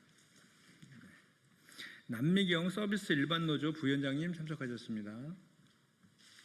김윤숙 서비스 일반노조 한국장학재단 지회장님 참석하셨습니다. 유주환 TCS 지부장님 참석하셨습니다. 이선명 국민권익위 공무직분회 분회장님 참석하셨습니다. 김호세아 민주노총 국장님 함께하고 계십니다. 네, 그럼 오늘 현장 발언은 우리 김근영 지부장님, 그리고 최윤희 지회장님, 그리고 김현주 지부장님, 박은영 지부장님 순으로 하도록 하겠습니다. 먼저 김근영 지부장님 발언해 주십시오. 네, 방금 소개받은 민주노총 공공운수노조 국민건강보험 고객센터 지부장 김금영입니다. 대한민국은 이미 비정규직 천만 시대에 들어섰습니다. 정치인들은 노동약자 보호를 외치고 정책 자료에는 상생과 포용이 넘쳐납니다.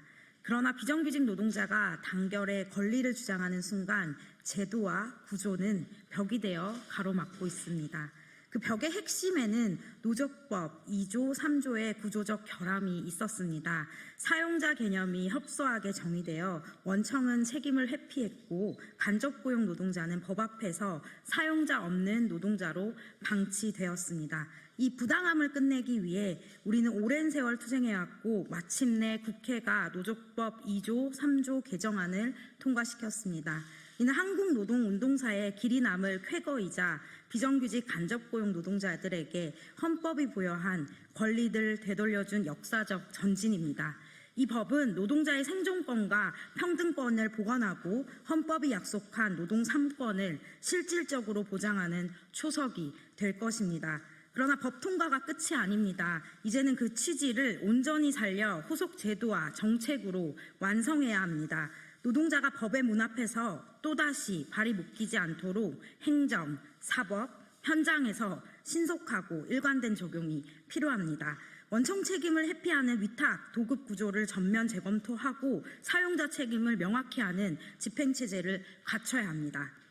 건강보험 고객센터 상담사들의 현실이 이 과제가 왜 시급한지를 보여줍니다. 우리는 19년째 최저임금 수준의 임금을 받으며 불투명한 도급구조 속에서 인건비 체계조차 알 수 없는 현실에 갇혀 있습니다. 인센티브란 이름으로 감시와 경쟁이 강화되었고 도급비 인상은 어렵다면서 계산 방식은 공개하지 않습니다. 헤드셋 하나 교체하는 것도 원청 승인이 없이는 불가능합니다. 우리는 사람이라기보다는 예산, 항목, 취급을 받으며 10년, 20년을 일해도 임금은 그대로인 삶은 정제되고 희망은 사라집니다. 이 모순을 끝내기 위해 우리는 5년간 싸워왔고 2021년 공단과 정규직 전환에 합의를 했지만 이행은 멈춰 있습니다. 대신 공단은 AI 상담 시스템을 도입하여 다시 또 고용을 위협하고 있습니다. 이 기술 도입은 해고가 아닙니다.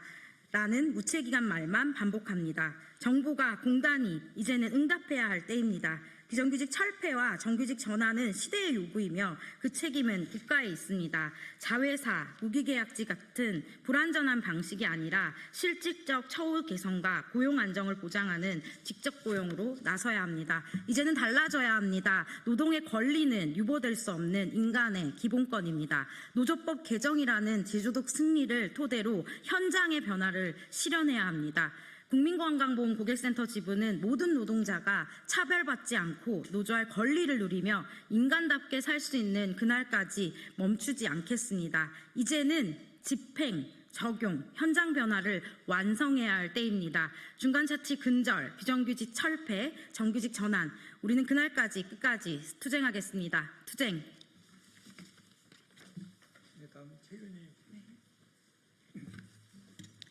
안녕하십니까. 저는 서울주택도시개발공사 콜센터 상담원 최윤희입니다.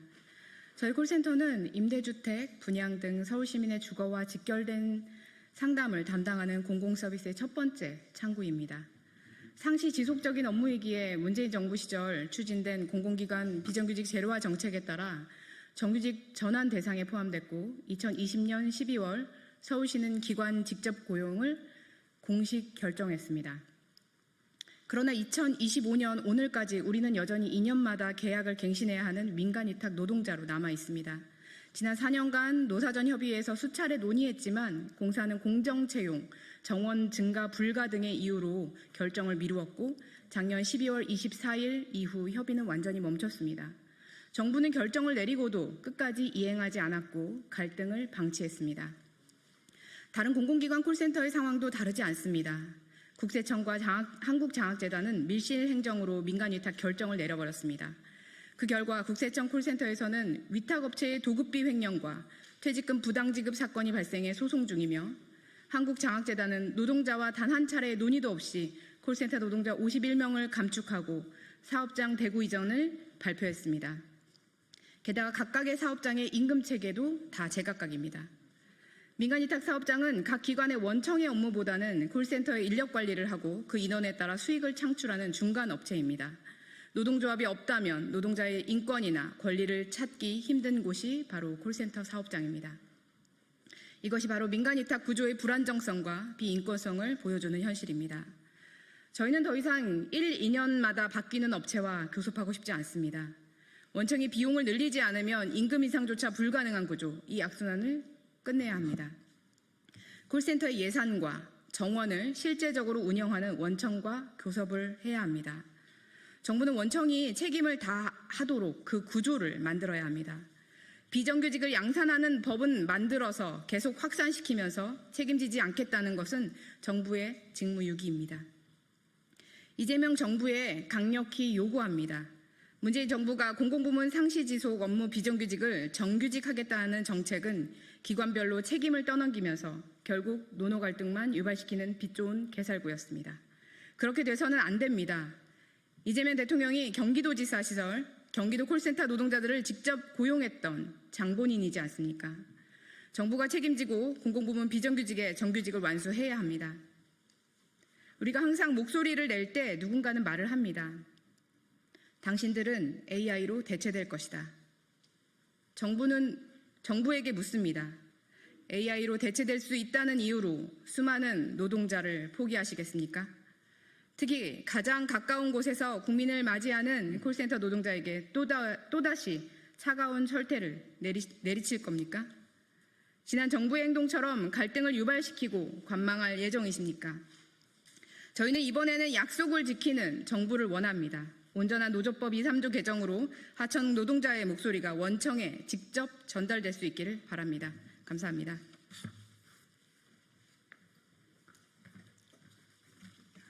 네, 안녕하십니까. 든든한 콜센터 지부 지부장 김현주라고 합니다. 저희 노동조합은 이름에서는 아실 수 없을 만큼 금융권 고객센터들을 많이 포함하고 있고 공공기관까지 포함된 콜센터만 있는 노동조합입니다. 먼저 국민의힘에서 불법 파업을 조장하는 법이라는 이름으로 플랜카드를 많이 걸었더라고요. 보셨나요? 기자님들 보시고 어떤 생각이 드셨습니까? 네, 노조법 2조 3조는 불법 파업을 조장하는 법이 아닙니다. 해고를 막는 법입니다. 저희 금융권 콜센터는 AI를 통해서 이미 많은 해고를 막고 있습니다. AI가 사람의 일자리를 빼앗고 있는 겁니다. 그런 와중에 해고를 마음껏 할 수 없게끔 해야 되는 정부가 아닌 법이 해고를 마음껏 할 수 있게끔 지금 노조법 2조가 통과되지 않으면 많은 여성 상담사들이 일자리를 빼앗길 지경에 놓여 있습니다. 그렇다면 지난해 5대 시중은행의 이자 이익이 39조입니다. 그런 39조인 회사 중 하나은행은 용역비를 환수하고 있습니다. 무슨 말씀이냐고요? 네, 콜 실적이 좋지 않으면 상담사들에게 지급했던 임금의 일부 용역비를 그 다음 달에 환수를 하고 있는 겁니다. 38조를 벌던 39조를 벌던 그들이 그렇게 벌어들인 수익을 상담사들을 목을 조우는 일에 사용하고 있습니다.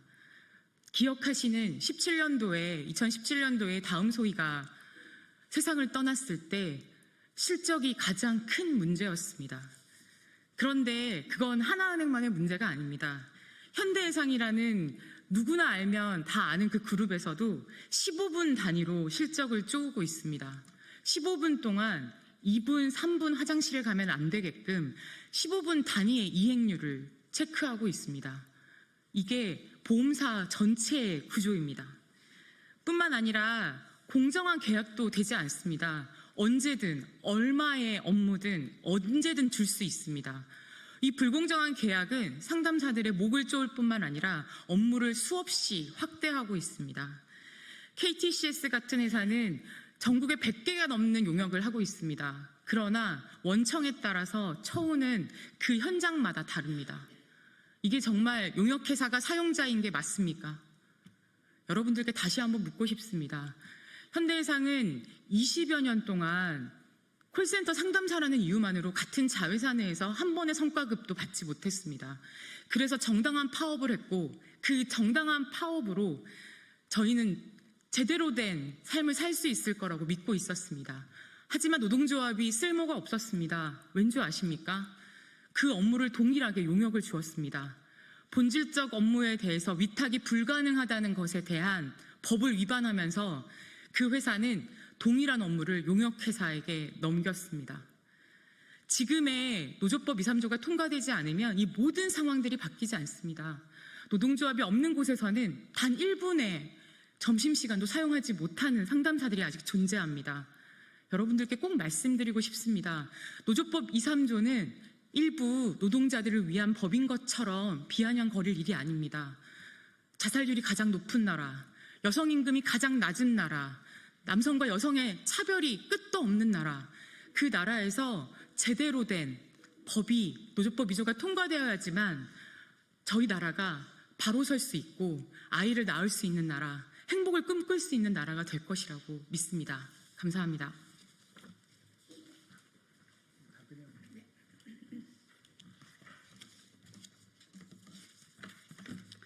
네, 안녕하십니까. 저는 라이나 손해보험 콜센터 지부장 박은영입니다. 네.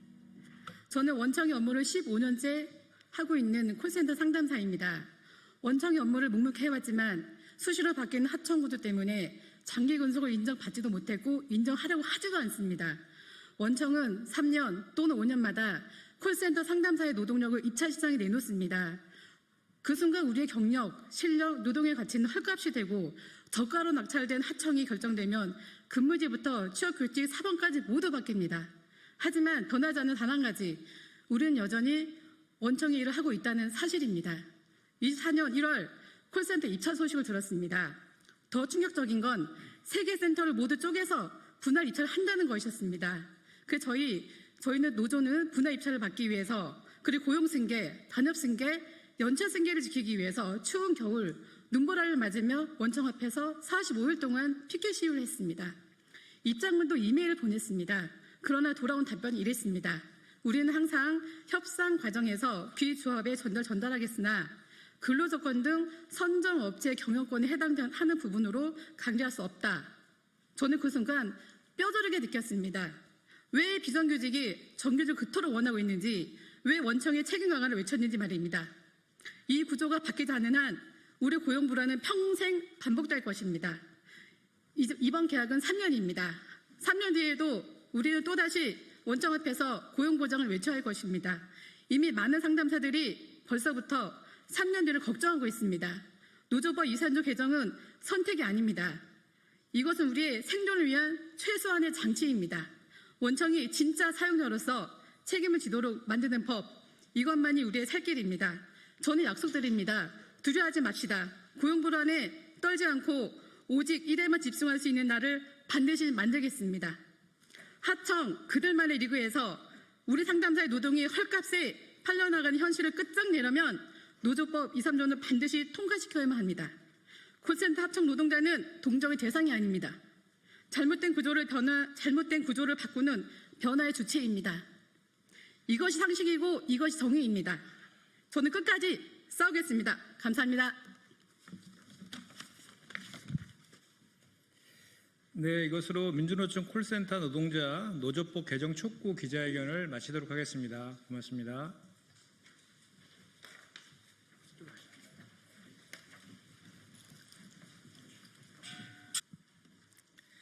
네, 안녕하십니까. 진보당 전정덕 의원입니다.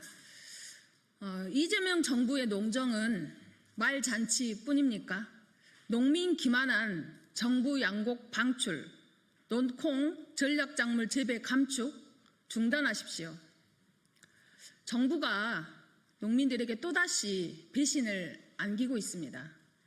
쌀이 남아돈다며 재배 면적 감축을 강요했던 정부가 이제 와서 쌀이 부족하다며 정부 양곡 3만 톤을 방출하겠다고 밝혔습니다. 또한 벼 재배 면적을 강제로 감축하는 대신 심으라고 했던 논콩, 가루쌀 등 타작물의 재배 면적을 줄이라고 또 강요하고 있습니다. 정부의 자가당착입니다. 농민 기만하는 정부 양곡 방출 즉시 철회하십시오. 농식품부는 지난 10일 산지 유통업체 애로사항을 해소하겠다며 정부 양곡 3만 톤을 풀겠다고 발표하고 11일 보도자료를 통해서 쌀 소비 촉진을 하겠다고 발표했습니다. 다가오는 수확기 이제야 제대로 쌀값을 보장받겠구나라고 꿈꿨던 우리 농민들에게 쌀값 억제로 농가소득 기대에 물거품을 만들고 배신을 안겨줬습니다. 또한 공적 자산인 공공비축미를 중소농가나 지역단위 유통은 철저히 배제하고 대형 RPC나 대형 민간유통업체에만 신청 자격을 제한해 대형 민간유통업체의 특혜 논란으로 보여질 수 있습니다. 역대 어느 정권도 수확기에 정부 양곡을 방출한 사례는 없습니다. 9월 15일이면 조벼 수확이 본격화됩니다. 빠른 벼는 8월 중순부터 수확을 합니다. 역대급 폭염과 폭우로 이것을 다 이겨내고 농사를 지어온 농민들에게 새 정부가 보여준 것이 정부 양곡 방출이라는 조치에 농민들은 분노하고 있습니다. 농민들의 기대를 무너뜨리는 것뿐만 아니라 정부 스스로 수급 균형이라는 목표를 뒤흔드는 무책임한 결정입니다. 농콩 등 전략작물 재배 감축은 명백한 농정 실패이자 자기 고백입니다. 농식품부는 불과 몇 달 전만 해도 쌀이 남는다며 벼 재배 면적을 감축하라고 압박했습니다. 농민들에게 논에 쌀 대신에 콩 심고 가루쌀 심으라고 타작물 재배 정책을 몰아붙였습니다. 심지어는 재배 면적 감축에 이것을 전환하지 않는 농가에 대해서는 농가 직불금조차 제대로 못 받는 사례까지 발생하고 있습니다. 전략작물 육성은 하루아침에 되는 것이 아니라 토질 개선 그리고 용배수로도 확보해야 하고 기계화도 해야 하고 소비처 확보나 수입선 대체 등 이런 종합적이고 중장기적인 전략과 체계적인 계획하에 추진해야 한다는 이야기는 그동안 여러 차례 지속적으로 제기해왔던 문제들입니다. 그러나 농식품부는 이에 대한 대책은 마련하지 않고 쌀 생산 감축에만 매몰돼 전략 작물을 주먹구구식으로 추진하면서 소모성 예산 낭비와 졸속 행정의 폐해만 남겼습니다. 더 큰 문제는 정부만 믿고 벼 재배 면적을 감축하고 그곳에 논콩이나 전략작물 전환에 동참했던 농민들에게 피해만 안겨주고 있는 것입니다. 이 모든 책임을 다시 농민들에게 전가하고 어렵게 전환한 작물을 갈아엎고 또 다른 작물로 심으라고 농지에서 쫓아내고 있는 방식으로 농민들을 대하고 있습니다. 농민들은 조변석계한 농식품부의 변덕과 횡포, 예측 불가능한 수급 정책에 농사 계획조차 세우기 어려울 지경이다. 허탈함을 넘어 분노하고 있습니다. 특히 최근 개정된 양곡법에는 타작물로 전환 시 인센티브를 주도록 했습니다. 그러나 농식품부는 법 개정과 상반되게 오히려 타작물 재배 면적을 줄이라는 앞뒤가 맞지 않는 방침을 밝히고 있습니다. 이러한 형태는 단순한 무능과 무책임뿐만 아니라 일관성 없는 정책으로 농민들을 혼란에 빠뜨리고 농민들을 우롱한 처사입니다. 책임 회피용 기만에 가깝습니다. 정부가 계속해서 가을지자 농장을 고수한다면 농정에 대한 신뢰는 회복 불가능한 수준으로 추락할 것이며 그 모든 결과에 대한 책임은 전적으로 이재명 정부의 농림식품부가 져야 할 것입니다. 이재명 대통령은 농업 농민 문제를 직접 챙기겠다 말했습니다. 하지만 지금 보여준 모습은 농민 기만과 혼선, 시장 교란으로 점철되어 있습니다. 이재명 정부에게 요구합니다.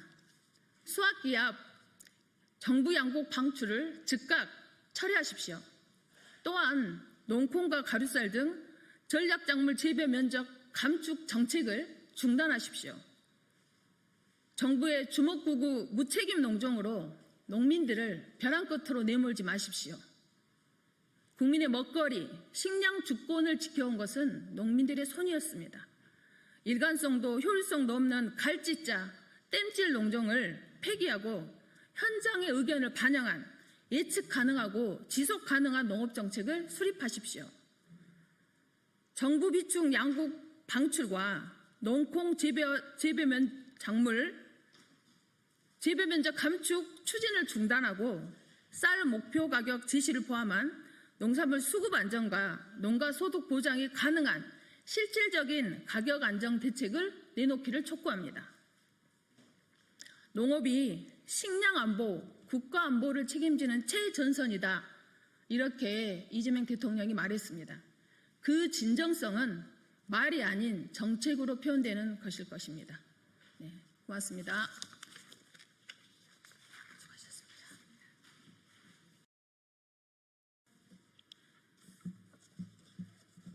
네, 진보당 브리핑 시작하겠습니다. 부대변인 이미선입니다. KBS 이사회는 즉각 특별감사 이사회를 여십시오. 서기석, 박장범의 법꾸라지 행태 추잡합니다. KBS 이사회가 박장범 사장 특별감사 보고를 위한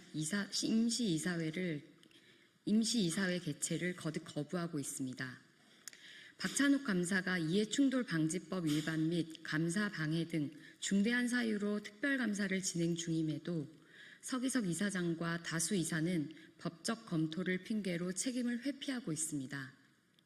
공영방송 정상화는커녕 오히려 이사회가 나서서 사장 감사를 가로막고 있는 현실이 참담합니다. 이사회 운영 규정은 감사가 사장의 위법 가능성을 인지하면 이사회에 보고하고 이사장이 임시이사회를 소집해야 한다고 명시합니다. 그럼에도 2차례의 공식 요청은 묵살됐습니다. 이는 명백한 직무유기이자 공영방송 책무 포기입니다. 박장범 사장은 감사실 인사를 둘러싼 갈등 끝에 측근을 공동 수행자로 지정하며 박찬욱 감사의 직무를 무력화했습니다. 감사 독립성을 훼손하고 권익위 신고와 감사원 감사까지 자초한 인물이 여전히 사장 자리에 있습니다. 서기석 이사장은 이 사태를 수습하기는커녕 윤석열 정권의 방송 장악을 그대로 재현하고 있습니다. 법 해석을 핑계로 감사 보고조차 막는 행태는 내란 속의 윤석열의 법꾸라지 행태를 재현하는 것이나 다름없습니다. 소수 이사 사이는 오는 20일 박찬욱 감사의 특별감사 보고를 위한 임시이사회 소집을 공식 요청했습니다. 서기석 이사장은 비상식적인 행동을 접고 즉시 이사회를 소집해야 합니다. 박장범 사장 역시 감사 방해 중단하고 자리에서 물러나야 마땅합니다. 두 사람의 법꾸라지 행태는 공영방송 KBS를 파괴하고 있습니다. 지금 당장 멈추십시오. 이상 브리핑 마치겠습니다. 고맙습니다.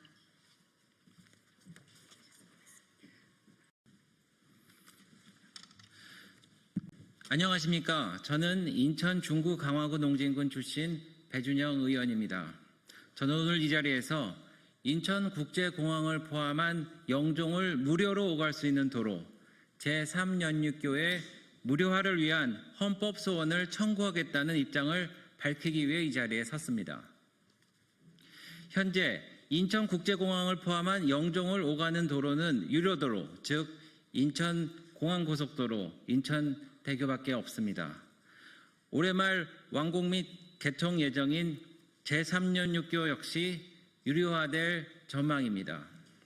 제3연육교는 영종과 청라 입주민들의 분양 대금 및 인천시와 도시공사 등이 부담한 사실상 재정도로여서 무료화되어야 하지만 현재 정부와 인천시의 비용 분담 문제로 유료화 논의가 계속되고 있는 중입니다.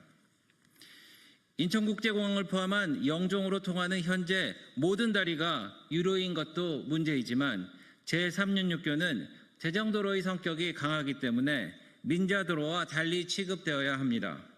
또한 유료도로를 설치하려면 반드시 무료도로가 있어야 한다고 규정하고 있는 제정 당시의 유료도로법의 취지에도 어긋납니다.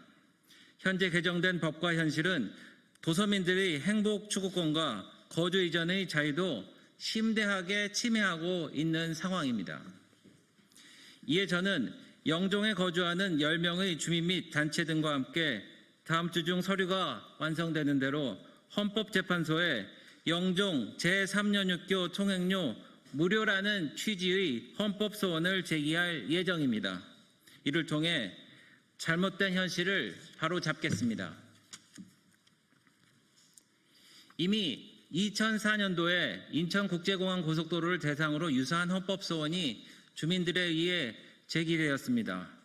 그러나 어이없게도 바닷길로 영종에 갈 수 있다는 선택지가 있다는 이유로 기각되었습니다. 제3연육교의 개통을 앞둔 지금이 과거의 잘못된 판결을 바로잡고 무료화를 할 수 있는 절호의 시점입니다. 저는 지난 7월 29일 인사청문회를 통해 당시 김윤덕 국토교통부 장관 후보자에게 민간사업자와 맺은 경쟁 방지 조약에 대한 조정 및 무료화를 통해 제3연육교 전면 무료화를 요청했습니다. 이에 대해 김 후보자는 통행료 책정에 대해서는 인천시가 주관한다며 국토부의 역할이 있다면 살펴봐서 논의하겠다고만 했습니다. 하지만 이는 국토교통부가 인천시와의 협약서를 근거로 모두 인천시가 책임져야 된다는 원론적인 입장만을 밝혔음인 점을 감안하여 헌법소원이라는 법적인 수단을 강구하지 않을 수 없습니다. 저는 어제 유정복 인천광역시장에게도 제3연육교 무료화 건의서를 전달하며 함께 최선을 다해달라고 요청했습니다. 저는 지난 정부와의 협력 및 국회 입법 등을 통해 인천공항공사와 다시 하겠습니다.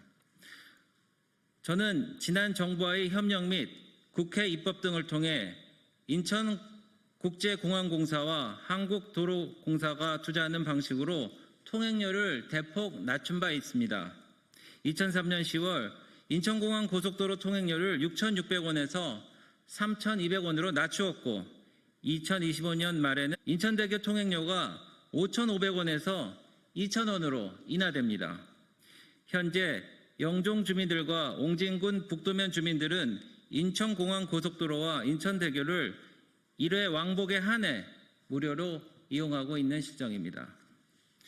인천공항 조성 당시 IMF 상황에서 불가피하게 민간 자본으로만 도로가 건설되어 꼭 통행료를 내야만 영종도 통행이 가능했으나 정부는 이 위법하고 위헌적인 상황을 근본적으로 바꿀 노력을 해오지 않았던 것입니다. 정부는 인천국제공항을 이용하는 모든 국민들과 특히 거주민들에게 극심한 불평등과 경제적 부담을 지우고 수습한 것만 하고 있습니다. 이를 바로잡을 책임은 대한민국 정부에 있음을 명확히 합니다. 인천국제공항을 오가는 모든 대한민국 국민의 부담을 덜고 거주하는 주민들의 권리를 평등하게 하기 위해 최선을 다하겠습니다. 감사합니다. 고맙습니다. 네, 반갑습니다.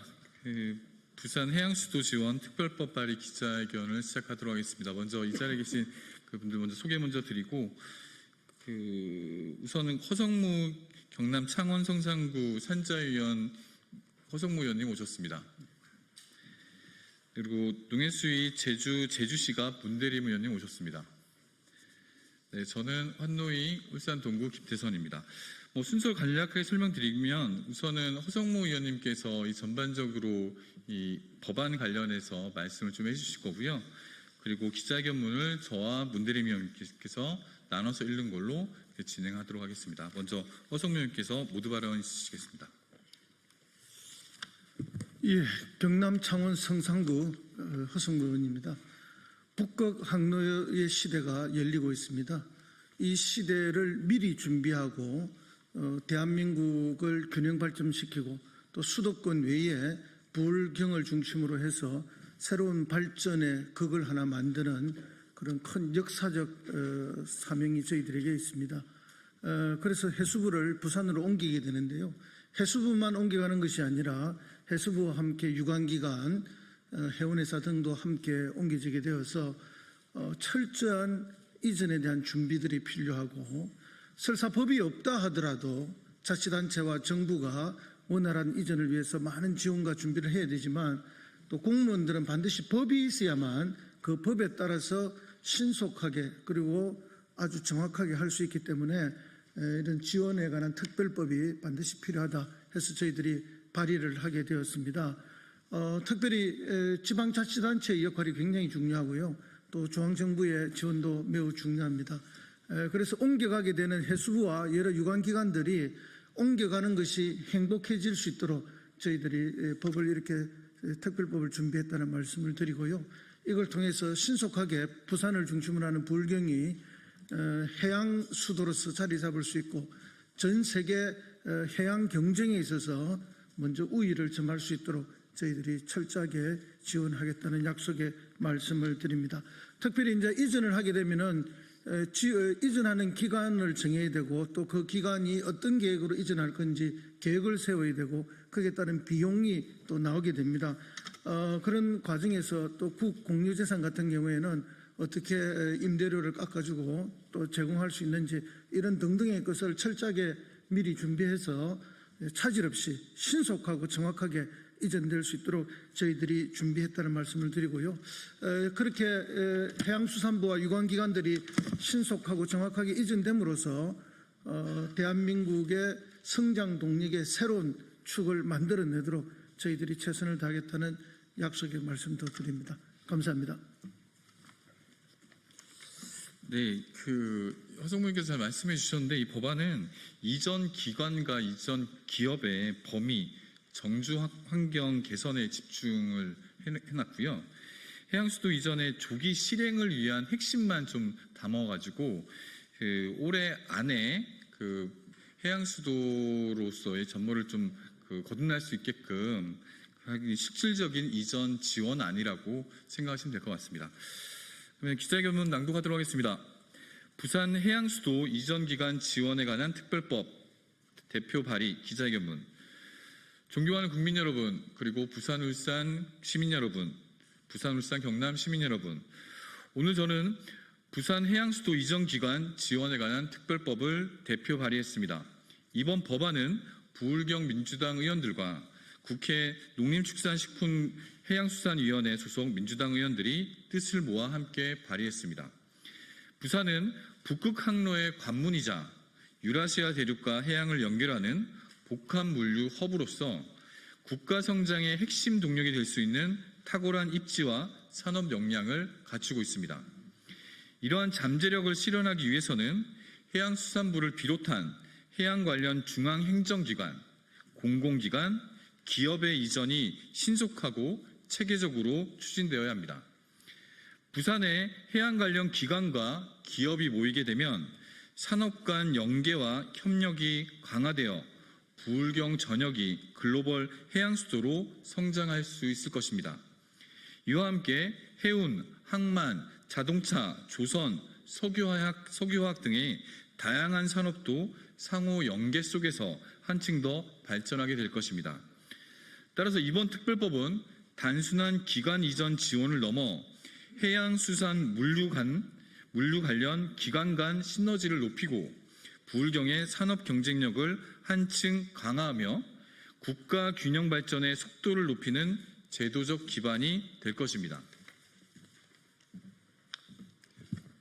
네, 민주당 해양수산특별위원장입니다. 이어서 낭독해드리겠습니다.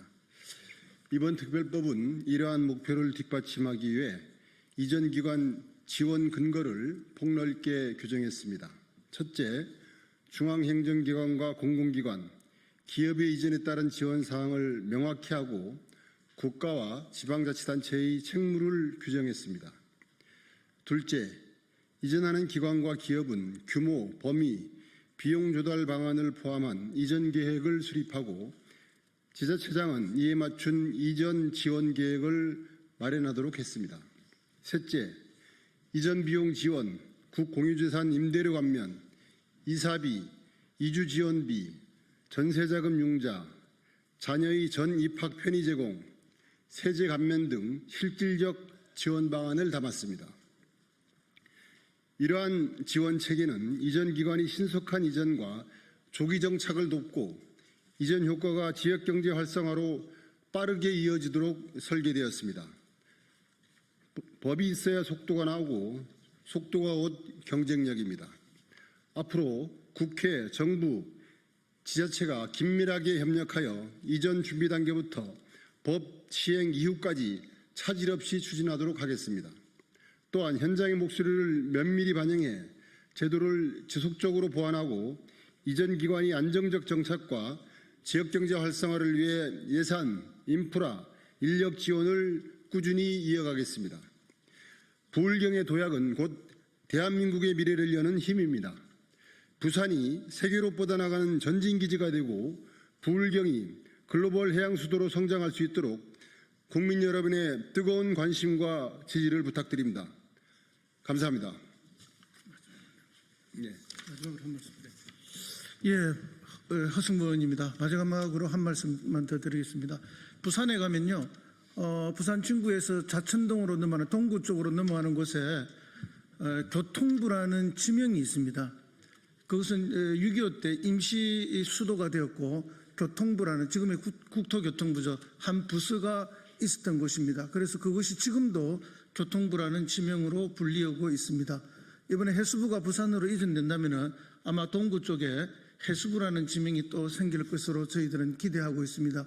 그렇게 하면서 대한민국을 해양 패권국으로 반듯하게 이렇게 세우는데 중요한 역할을 해줄 것이라고 확신합니다.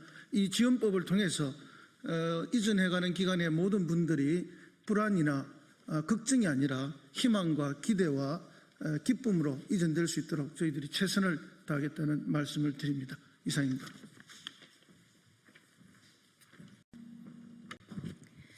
네, 안녕하십니까. 조국혁신당 정책위 의장 정춘생입니다. 오늘 오는 8월 14일이면 위안부 피해자 기림의 날입니다. 관련해서 법도 발의되어 있고 한데 아직 추진이 안 되고 있어서 빠른 처리를 촉구하는 기자회견을 하는 것이고요. 오늘 특별하게 우리 조국혁신당의 당대표이신 김선민 권한대행도 함께 하셨습니다. 예, 그리고 기자회견 함께 하실 분은 제 옆에 백선희 의원님 같이 오셨고요. 예, 그리고 이혜민 의원님 함께 하셨습니다. 그러면 기자회견문 낭독 시작하겠습니다.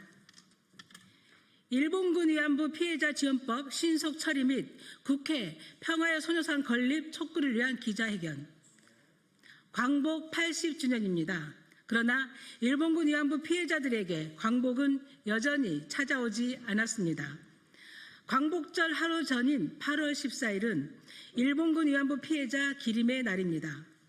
1991년 고 김학순 할머니의 용기 있는 증언을 시작으로 수많은 피해자들의 연대의 투쟁이 이어지며 26년 뒤인 2017년 마침내 8월 14일이 국가기념일로 제정되었습니다. 그러나 피해자들의 절박한 목소리는 아직도 국회 문턱을 넘지 못하고 있습니다. 조국혁신당 김선민 대표 권한대행을 필두로 의원들이 뜻을 모아 발의한 일본군 위안부 피해자 지원 법안들이 상임위조차 통과하지 못한 채 국회 여성가족위원회에 다수 계류되어 있습니다. 이 법안들은 위안부 피해 사실을 부인 왜곡하거나 허위 사실 유포로 피해자의 명예를 훼손하는 행위, 피해자를 기리는 소녀상을 훼손하는 행위 등을 엄격히 금지하고 처벌하는 것이 주요 골자로 지극히 상식적이고 윤리적인 내용임에도 불구하고 논의에 진전을 보이지 못하고 있습니다. 이는 피해자들의 절박한 현실을 국회가 외면하는 것과 다름없습니다. 현재 정부에 등록된 일본군 위안부 피해자 240명 가운데 생존해 계신 분은 단 6명입니다. 고령으로 인한 건강 악화가 이어지고 있기에 단 하루도 허비할 수 없습니다. 국회가 할 일을 해야 합니다. 더 이상 미룰 수 없습니다. 8월 국회에서 반드시 처리해야 합니다. 법안 신속 처리는 피해자들의 실질적 권리 보장과 치유를 위한 최소한의 의무입니다. 국제사회의 지속적인 관심과 지지를 이끌어내려면 대한민국 국회가 먼저 역사 정의 실현의 의지를 행동으로 보여주어야 합니다. 일본군 위안부 피해자 문제를 외면해온 국민의힘 역시 이제는 법안 통과를 위해 적극 협조해야 합니다. 정치적 이해관계보다 인권과 정의가 우선되어야 합니다. 기림의 날이 그저 과도를 애도하는 데 그치지 않도록 국회가 앞장서 역사를 바로 세우고 국제사회와의 연대를 공고히 해야 합니다. 아울러 조국혁신당은 법안 통과와 함께 국회 경내에 평화의 소녀상을 건립할 것을 강력히 촉구합니다. 국회는 국민을 대의하는 헌법기관으로서 일본군 전시 성폭력 피해의 역사적 진실을 기억하고 정의를 실현할 책무를 지니고 있습니다. 이미 지난 3월 본 의원 대표 발의로 국회 평화의 소년상 건립을 위한 결의안이 제출되기도 했습니다. 대한민국 국회가 소녀상 건립을 통해 평화와 인권이라는 인류 보편의 가치를 전 세계에 널리 알리고 관련 입법과 정책을 적극 추진한다면 혼란스러운 국제 정세 속에서도 분명한 모범이 될 것입니다. 마지막으로 평생을 증언과 투쟁으로 보내며 역사의 진실을 밝혀온 피해자들께 깊은 존경과 감사를 표합니다. 여러분의 걸음걸음이 역사를 밝히는 이정표가 되었습니다. 조국혁신당은 여러분이 밝혀준 길 위에서 역사 정의와 인권 수호를 위해 끝까지 함께하겠습니다. 감사합니다.